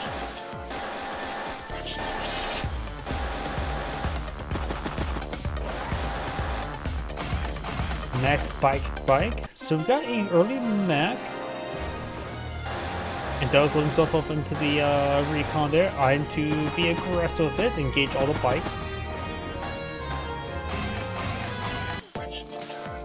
And a big round of infantry there by Forsyth. Of course, he did go for a CO unit, which only cost, what, 2,000 funds?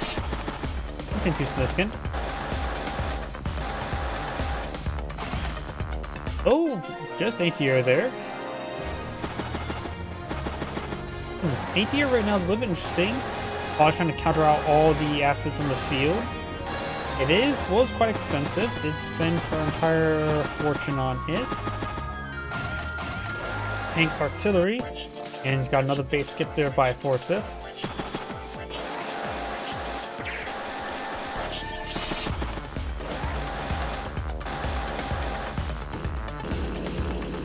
CO loaded Petty on an anti-air. I know I've been saying that should be a good idea for Brat, but for Penny, that's interesting. In this current composition, she's gonna have a bit of a shooting gallery in front of her. So I think she's trying to go for a power charge play, because Penny is devastating when she gets a chain of superpowers going with her 3 days of random weather. After all the random weather, regardless of weather, is going to be beneficial to her. Probably the least beneficial I would say is probably snow. But rain can be the deadliest, while sandstorm is just very good. Rain in a non-fog war game is deadly because it forces fog of war and horrible fog of war, since all units have to be completely blind. It would be a good idea for Forsyth to get out flares. We got Penny tank here. Out of range of the tank up here. She's walking to the battle top anti-air tank. I think she should Forsyth should have gone for the anti-air right there to get Scream for there. Because Penny could simply send the battlecopter up north. Goes back to command tank, of course. Puts on the city there, trying to lure in towards the battlecopter.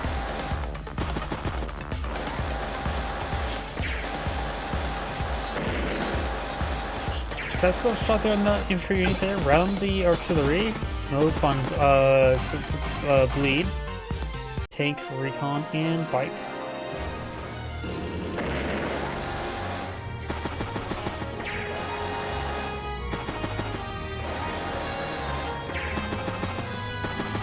Right now, I've got 16,000 versus 15,000, so slight advantage for Penny. This is the last there's 2 despicable neutral properties here. So which property? Here we go. There's the property that's different. This one is despicably neutral. They may be able to interrupt it with this. Yes. It'd be annoying.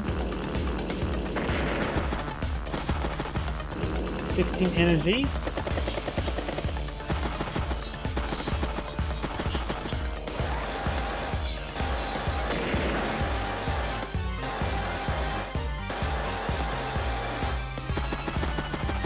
Gets a strike there, of course, within 460 zone, so it does get some extra defense.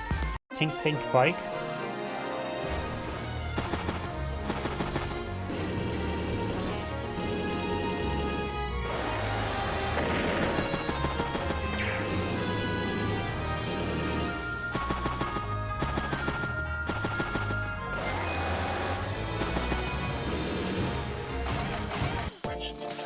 Tank anti-air base skip. Mech gets a good strike there, and Penny's command recon. And she does have reserve of tanks. She right now has 33 energy. Her energy, her CO zone's getting a bit more and more dangerous. I wonder what the forecast will bring. I'm guessing Sandstorm as the first forecast. Got a good line of tanks here by Forsyth.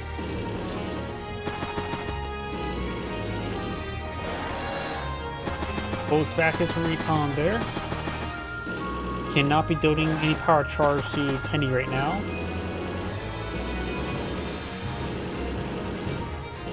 And right now Forsyth has pretty good core of tanks here. Battlecopter, bike, infantry. These battlecopters still in the region. And of course has some bridges she has to cross.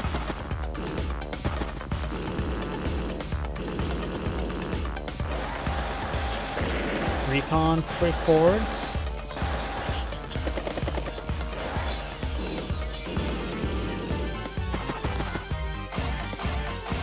Tank, artillery, bike. 100,000 in the field versus 88. We got less than 100,000 now. Some good picks there, trying to threaten the cap there.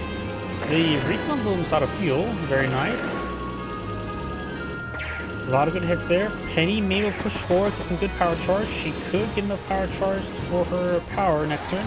And now she's able to pull out the following turn is unknown, but we've got a good number of tanks in the region. At least 2 full health tanks of battlecopter.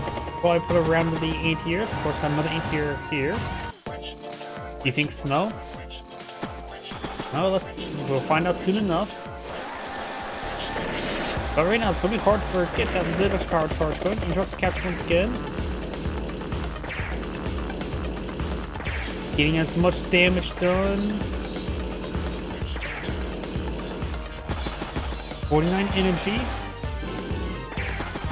51, 52.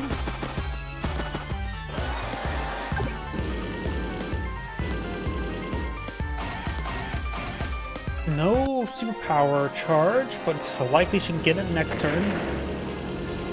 There's the battlecopter. Forsyth's recon aggressively pushing forward. That can be easy target. Massive counterattack here. But nothing to really threaten the command anti-air. Forsyth has cleaned up quite a bit. Penny's on the 68. 79, so she's down by about 10,000. But her superpower is almost available. Remember as well, she does fly +15, and her radius is slightly smaller, which is slightly worse than Forsyth, who's just now down entirely. Superpower is available. Pop it. You guessed correctly. So got snow. All the movement is reduced by 1. Reducing reinforcements. That's actually probably a little bit devastating towards this rocket. Look how slow the rocket is going to go. This will reduce mobility, allow her to outrange stuff. Massive counterattack here. Not to mention she gets +15 global. +15% global, not warming but cooling. That joke sort of missed. Battlecopter, triple double bike, and infantry.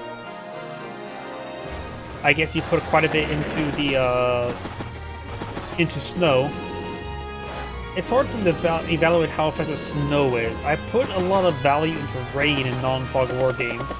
Forsyth throws himself into infantry unit there. Command squad. Forsyth does have 2,000 income, but it's going to be slow going. And Pink can start getting some extra power charge going, trying to flip some properties. A lot of infantry in range now.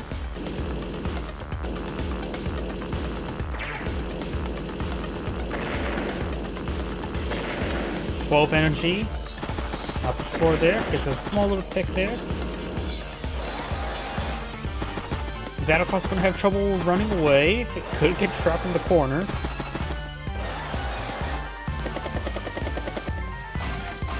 Tank, artillery, bike.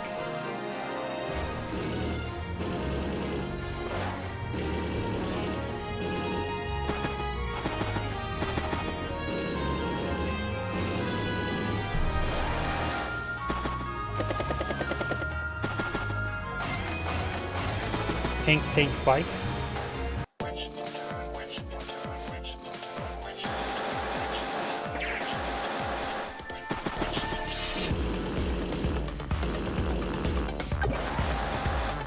Main anti-air is actually almost out of fuel, which is always impressive when he is almost out of fuel.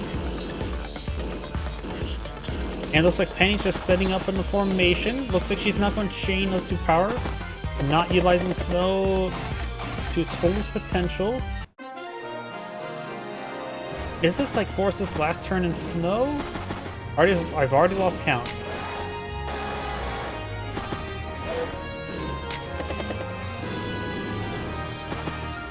Yep, so for his last turn for snow for Forsyth.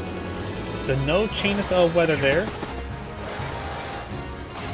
So Forsyth has Weather the Storm, 114 versus 106, or 110. So it's pretty even right now.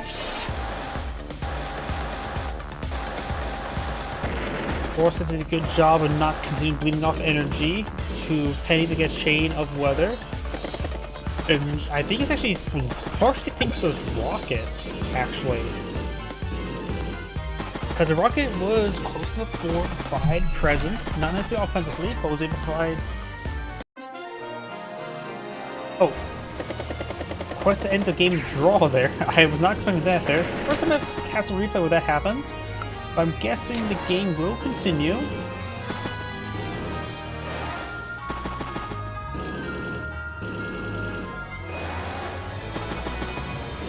I think because of the Solfest, looks like Green's going to be hyper aggressive. I think because Green wanted the... I forget which player wanted to end the game in a draw. So this game's going to be very explosive very soon. The front lines are... Okay, it looks like this... Penny asked the game to end be a draw. Forsyth says no, we continue. So Forsyth is making his move. The game will continue. Penny will not get her deploy superpower this turn, but she will get a good amount of power to charge. Could perhaps be a little bit more aggressive, keeping out range of the artillery and the rocket for now. Front line just are merging, but not collapsing. And he got 22 energy there. If Forsyth attack, Penny can deploy out her superpower in that same turn. Penny asking for the game to be a draw.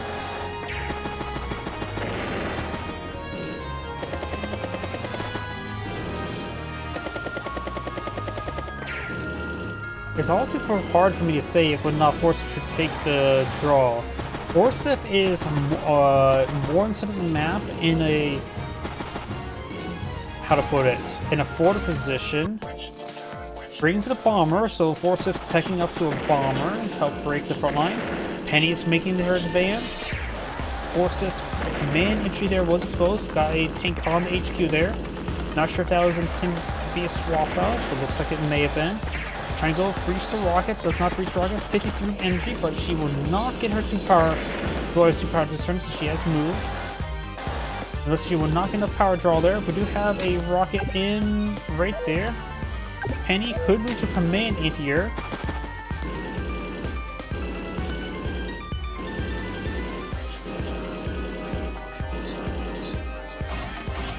Tank, bike, artillery.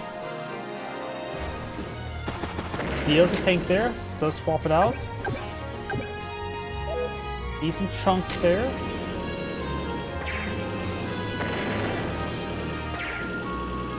Possible that the... Oh, rocket strikes the tank there.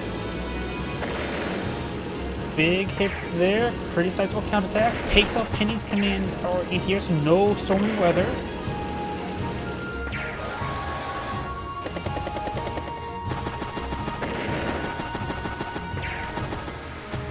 Forsyth has a pretty good position right now. Bomber advancing.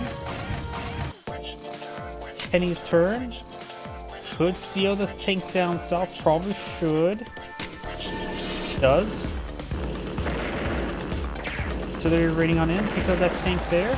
Forsyth loses command tank, but Forsyth could be loaded up to a bomber the next turn.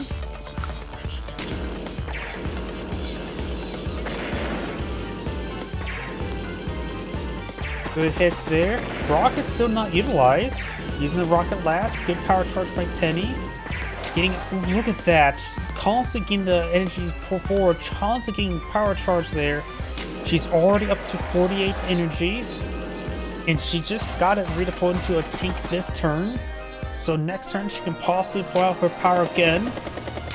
We're going to see a 4-Sith bomber, 4-Sith tank. 4-Sith bomber is probably not needed. Let's be frank, the tank is definitely a better call. Good hits there. Slowly cleaning on up, good strike there. Anti-air strike spike. Good hit there, tank falls back. Forecast, more like foresight. Okay, good. Good one. Let's see now. It is possible Penny to get her superpower. Let's see, the rocket. Artillery. Trying to see if there's any way for Penny to get enough power charge this turn. She has nothing to gauge the bomber. Her... Let's see, anything that's... The only thing that's in range right now is this tank. And a infantry unit, or with the indirects, the tank and the infantry unit there.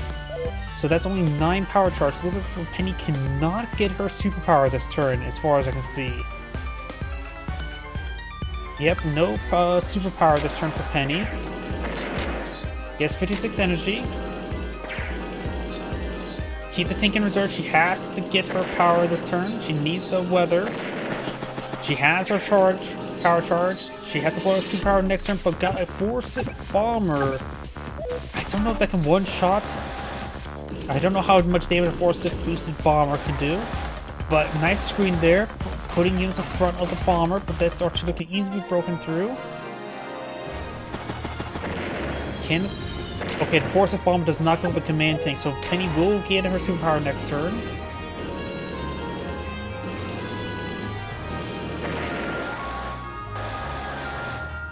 And 4-Sith's falling back. He is going to wait out the storm. Excellent play there by 4-Sith. They have equal income right now. Got one possible flip in favor of 4-Sith. Penny could wait a turn. I think Penny needs a charge. Let's see. Any way to get... No, nothing can range the bomber. The bomber still has free reign. I think right now what 4-Sith wants, or Penny wants, is Mr. Bear to summon some rain. I think that'll be best for her, so she can close the distance. If you see the bomber, I think it's a roll? I'm not sure. It'll be expensive. It's probably better to go for the 4-Sith tank. After all, it doesn't have to worry about power charge. No weather. She's going to stall it out even further. Forcing 4-Sith to be defensive, way of the storm, but now he's waiting out clear skies. Ooh, that's a... I do like that call. Let's see. And Penny's command tank is out of range of the bomber.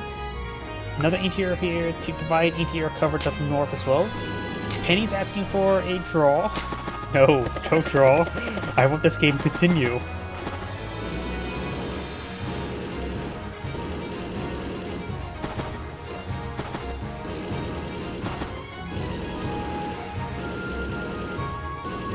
The stall out by Penny's superpower is a good call.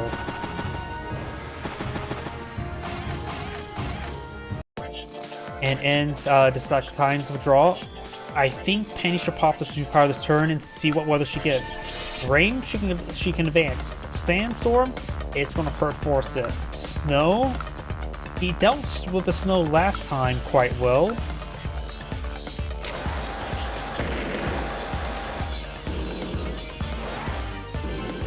Looks like no superpower this turn. 4-Sith can't advance because who knows what the weather is. 4-Sith, I think he should go for a flare, relatively soon, because if rain, it's going to hurt him really bad for rain, particularly for the bomber. The bomber needs line of sight. Sandstorm just will hurt in general. Snow, it's probably the least impactful. I don't know. But right now, with stuff advancing, 4-Sith is advancing forward in formation. I want to see a flare by 4-Sith. this formation needs a flare because of the possible rain. And flares are still good in combat. Meteor, Battlecopter, and base skip. Doesn't hurt the capture there. Right now, Forsyth does have the income advantage. Looks like it's going to be no weather this turn. Whether or not? No. I got a stupid pun ready.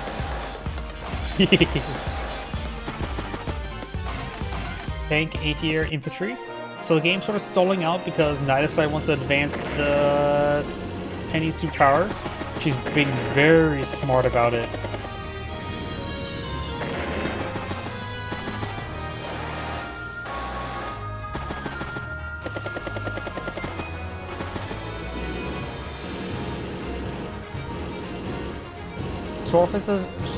Forsyth is advancing. I still want to see a flare. Rig, tank, and bike. Sandstorm. Sandstorm hurts, period. Especially the first turn, because she also gets plus 50% defense global. So Forsyth is down 45% firepower, barring out the CO zone, which is minus 25% firepower. Sandstorms hurt. Yeah, even in CO zone, this tank has minus 10% firepower. Well, whether or not, here she comes. Yeah, that pun could have been better.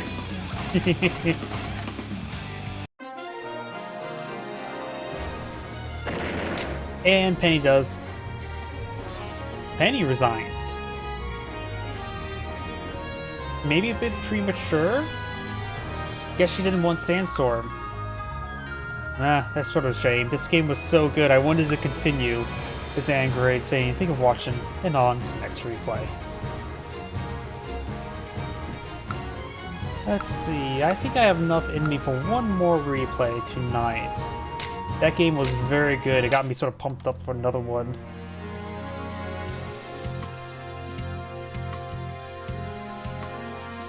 Let's see now.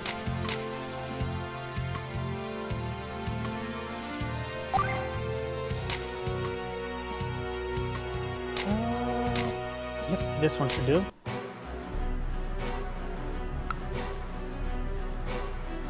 Greetings everyone, and Grade here for another Advanced Wars Days of Ruin Tiny Wars replay. Spawn bottom left side as the red Brenner, we got Matemon. Spawn top right side as the black Lin, we got Abaru.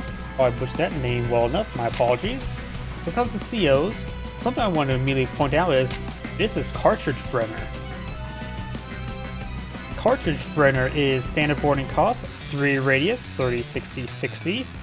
And he of course provides all units in his CO zone, plus 10% offense, plus 30% defense. So this is the unnerfed Brenner. And of course, superpower provides plus 3 healing. Lid, of course, is unchanged for Cartridge counterpart, has 50% boarding cost, 1 radius, 30, 60, 60. All units get plus 10, plus 10. All ground units get plus 20, plus 20. Of course, and her superpower does provide plus 2 vision and see through hiding spots. It's Brenner because it's unranked. I'm pretty sure. I'm not sure if it's if you say it's unranked. I'm pretty sure. Hey, I think right now I just want to do multiplayer. I do multiplayer all replays. So yeah, this may be unranked. I don't remember where I got the replay. So yeah, this is hopefully a good game. And since we got an unnerfed Brenner, both players are ready for some authentic cartridge. You know what's sort of strange? A lot of my recent games I've been casting involves at least one of the custom COs at minimum, but in this entire day, it's been pretty much mostly not custom COs. It's like one game with Beast and one game with Cyrus. Or Cirrus. Cyrus? Yeah, either way. Oh, he does wait the gunbow on top of HQ. New monster. Of course, this map is a 3-base map. 1 airport in the corner, comm towers in the corners. Easily claimed for one side, but is contestable. There's also a pair of uncaptured temporary seaports. Perfect for a gray fuel.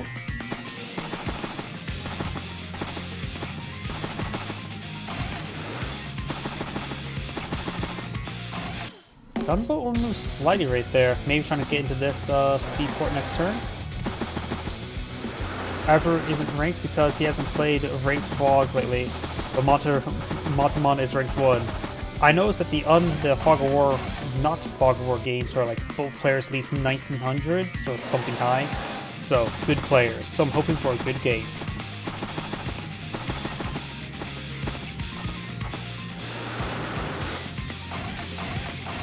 Recon bike infantry. So, got a recon there. Lynn may be loaded up in that. She does provide plus 30, plus 30 for it, so she can start picking off some infantry units. Got mechs being put up in here. Gunboat ready to be loaded on up.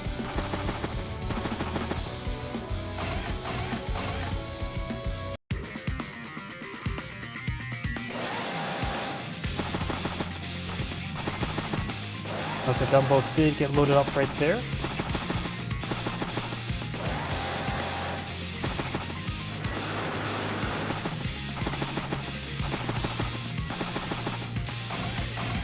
Tank, mech, infantry.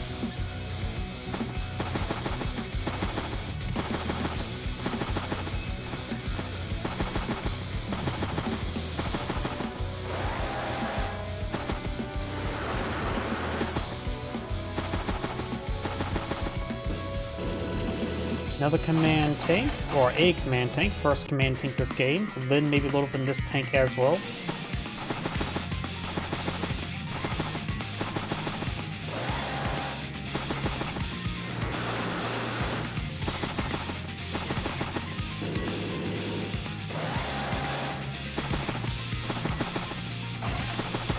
Helicopter, battle cop or artillery, infantry.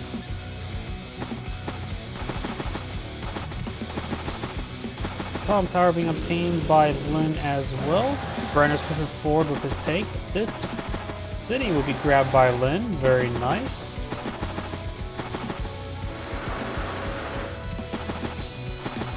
And mech ready to be loaded up in the gunboat. Who's lacking guns, just torpedoes. Wait, gunboats, do they use like torpedoes? What type of weapon do they actually use? Because this looks like a...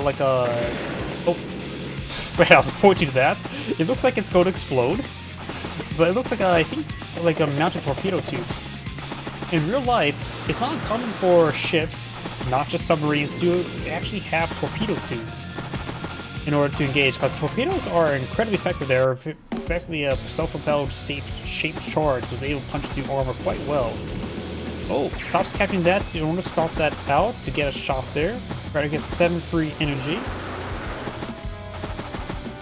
Could go ahead and interrupt this capture there, I believe. But then again, Brenner is providing a good amount of defense, and this is unnerfed Brenner, so right now this infantry unit does have 55 defense, so I don't know if 3 health is enough to get 1 point of damage.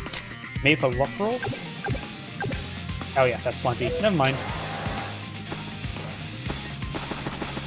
Oh, it's also 5 health got the sword a little bit there, because that city is fully captured. We have a T-copter here in artillery, so Lynn's going to be aggressive down south.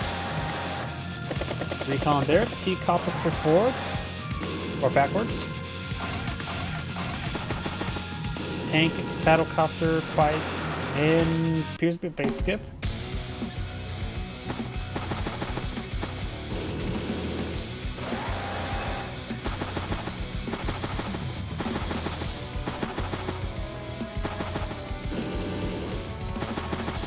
We have a flare there. Brenner's tank is here. Recon in a good position. So Brenner has good positions. Lynn has a tank and recon over here. Both players have captured a comm tower. Tank here. Lander has been pulled in the field, so got a bit of variations. We got T-copter versus Lander. Battlecopter, tank, infantry.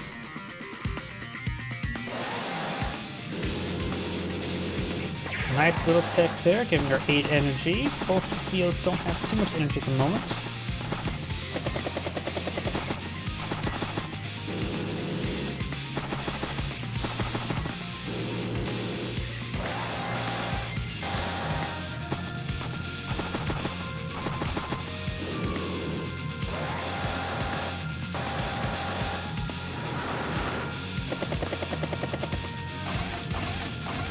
Anti-air, flare, battlecopter, infantry. And Brenner's tank could push forward and get a shot into Lynn's command tank. But, oh yeah, Brenner probably should interrupt that capture of that comm tower. Actually, need to do is fight against +10/+10 global.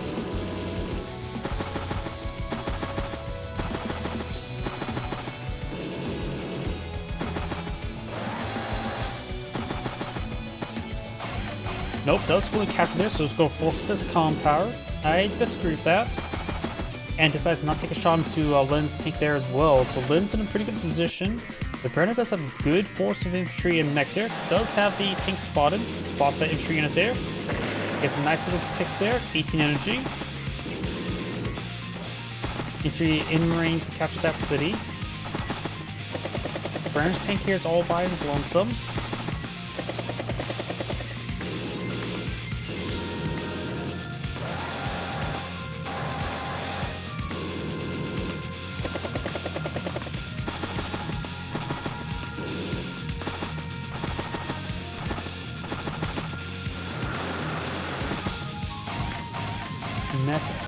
Artillery, battle copter, so a good amount of artillery being pulled by Lynn.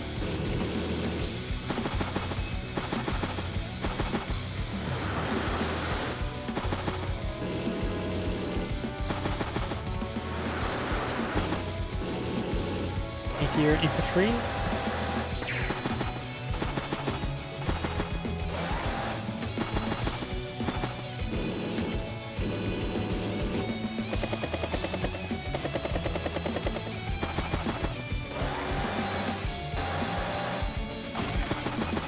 Battlecopter, artillery, anti-air, bite.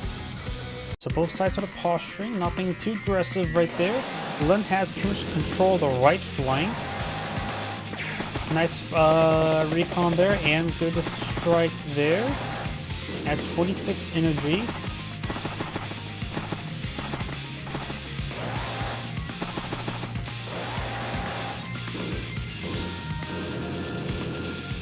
And looks like tanks are trying to advance forward quietly. Got a good amount of mechs here, which are scouted out. Got a good amount of infantry to counter them though. Right now, Lynn does have 27,000, Brenner has 26, but it is going to be 27 relatively soon. And Lynn still has both comm towers, T-copter, lander, recon, and tank. A large amount of transports being pulled up by Lynn. Both sides have not been too aggressive so far this game.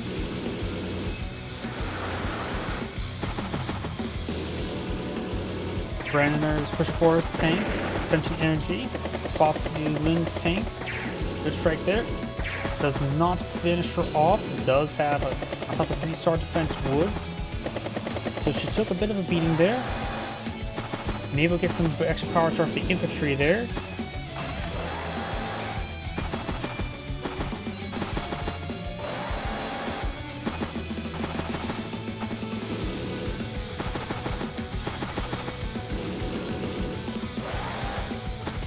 If the infantry unit, the recon does take a shot at that infantry unit there, get +1 raise, and maybe it'll go down south, merge, and start hitting some of these other stuff.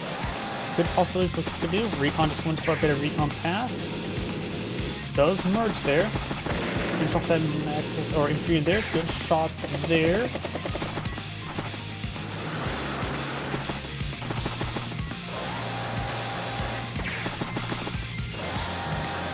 Good pick there.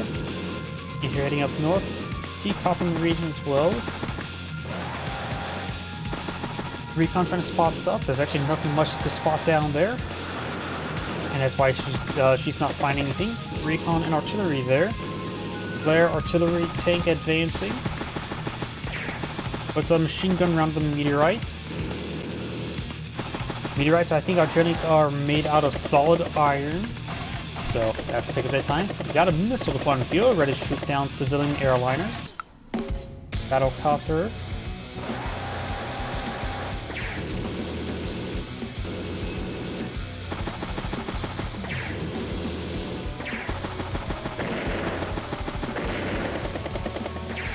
Good strikes there.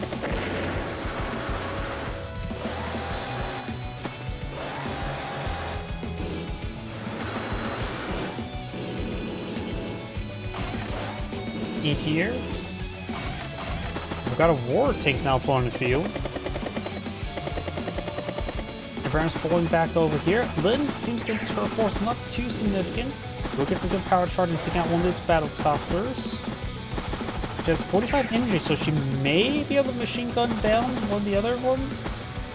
There's a possible where she can get a superpower relatively soon. Looks like she's making some engagements down in the middle of the map. There's an 8 health one, not the full health one. She has right now 53 energy and likely will not get her superpower deployed next turn since it's just out of range of everything. She is making good progress in the center of the map. On the right side of the map, she has quite a bit there.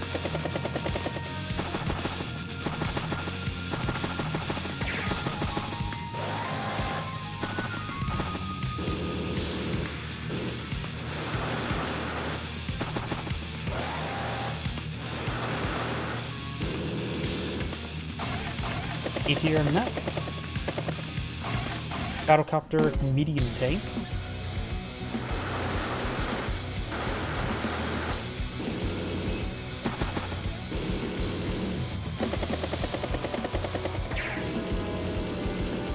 Blair does strike the infantry unit there.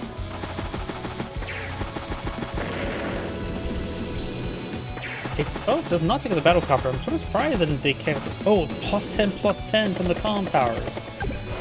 So apparently +10/+10 is enough to resist a one-shot from the 8th year. Not like a 1 health battlecopter can do much. It has 3% health remaining.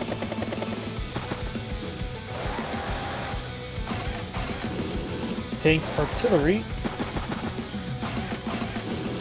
Flare and battlecopter. Both flares are 28,000, so they're able to get a good amount of assets in the field.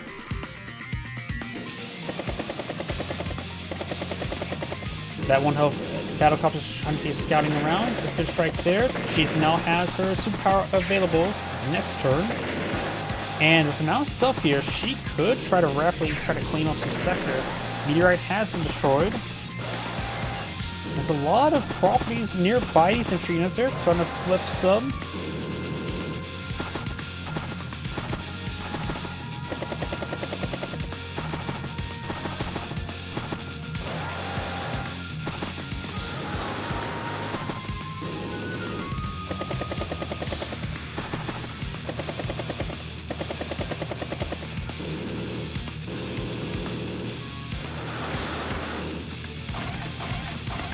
Tank recon battlecopter.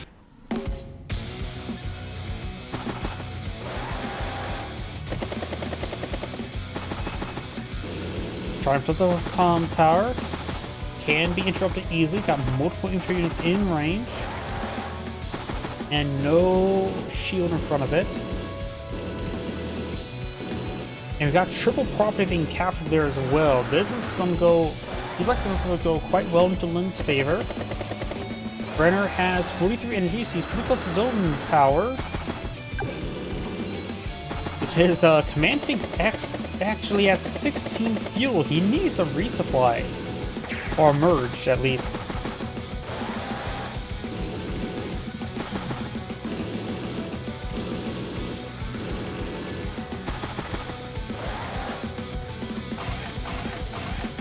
Rocket infantry into here. Don't know if the rocket's a good idea. Superpower this turn. Pushing forward for scouting. Looks like there's going to be no superpower this turn.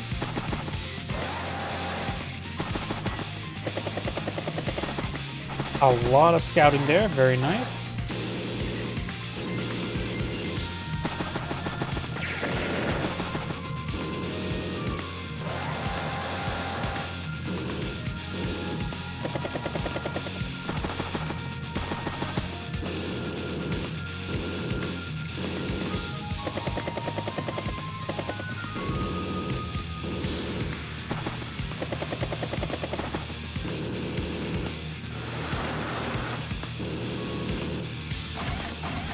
Tank anti-air, artillery, battlecopter. Both players are, for their income, rather than going for a smaller number of high-value units, they're going for a larger number of middling value units and lower value units. So both of them have massive force in the field, that's for sure. Plus, they haven't been too aggressive this game. We've got Lynn right now is 237 versus Brenner's 212. Lynn does not get any mobility bonuses for her power, so it had a bit difficult to range this up, but she will be able to spot through all the hiding positions. Scout at least can be popped before the comm towers get eaten. Possibly. So we capture products remaining. She's not going to be able to stop it, I believe. Yeah, even the ATR, who's probably most likely to range it. 1, 2, 3, 4, 5, 6. So, yep, out of range of the comm tower. So the comm tower will be flipped next turn.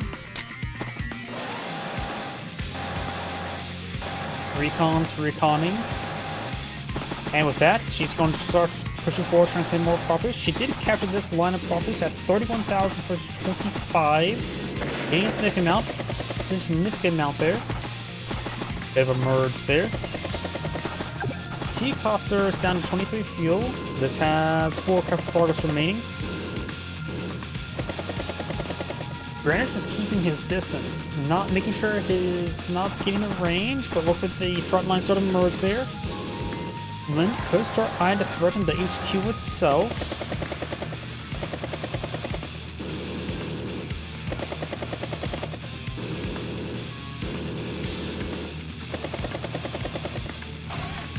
Rocket recon.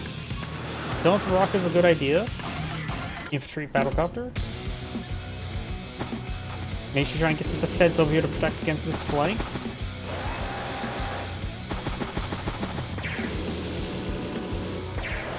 It's slowly starting to reveal a good amount of stuff in this region. Flare.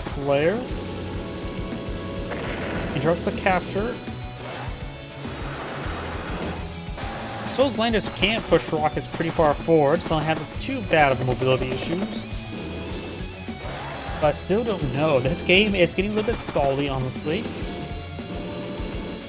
It's all going to be one big conflict and the game ends, if I hazard a guess.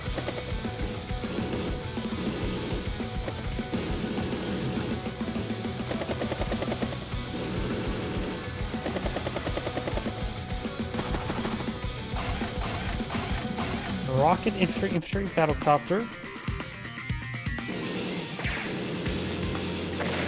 Blair takes it out.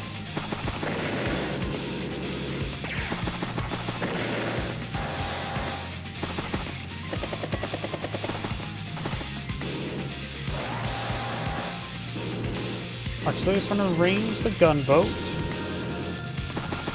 The gunboat is not hidden on top of the HQ. HQ should not hide naval units, just ground units.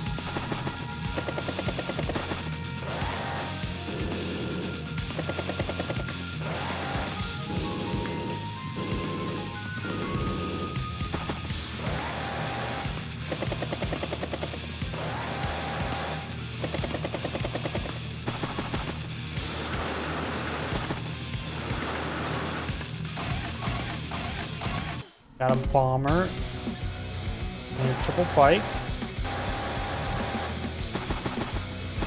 Lynn's also at 50 units. I don't know if this map has a unit cap of 50 or not. I don't know the easiest way to look at it. Brenna also has a superpower available, which could be a good way to recover after being assaulted. I don't know how this game's going to go.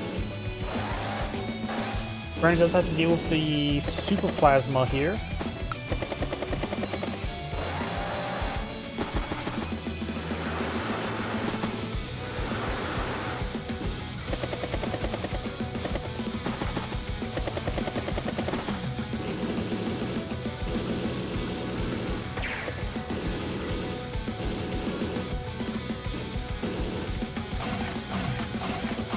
Anti-air battlecopter and recon.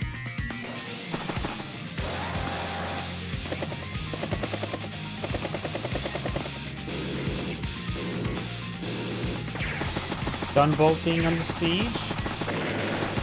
Doesn't get finished off there though, so can't start the capture.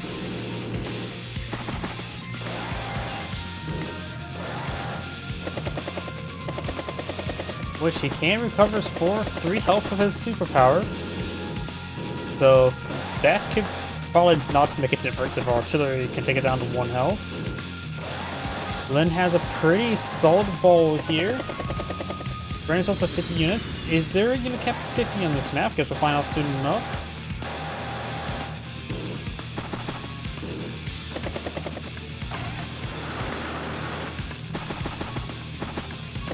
One infantry unit there. Nope, it does go. It is about 50, so tank Duster. Oh, and game ended in a draw. Probably won't be uploading this one to YouTube. Nope, and like I said beforehand, that's all how much I can't speak. That's gonna be my last replay tonight. So everyone, think of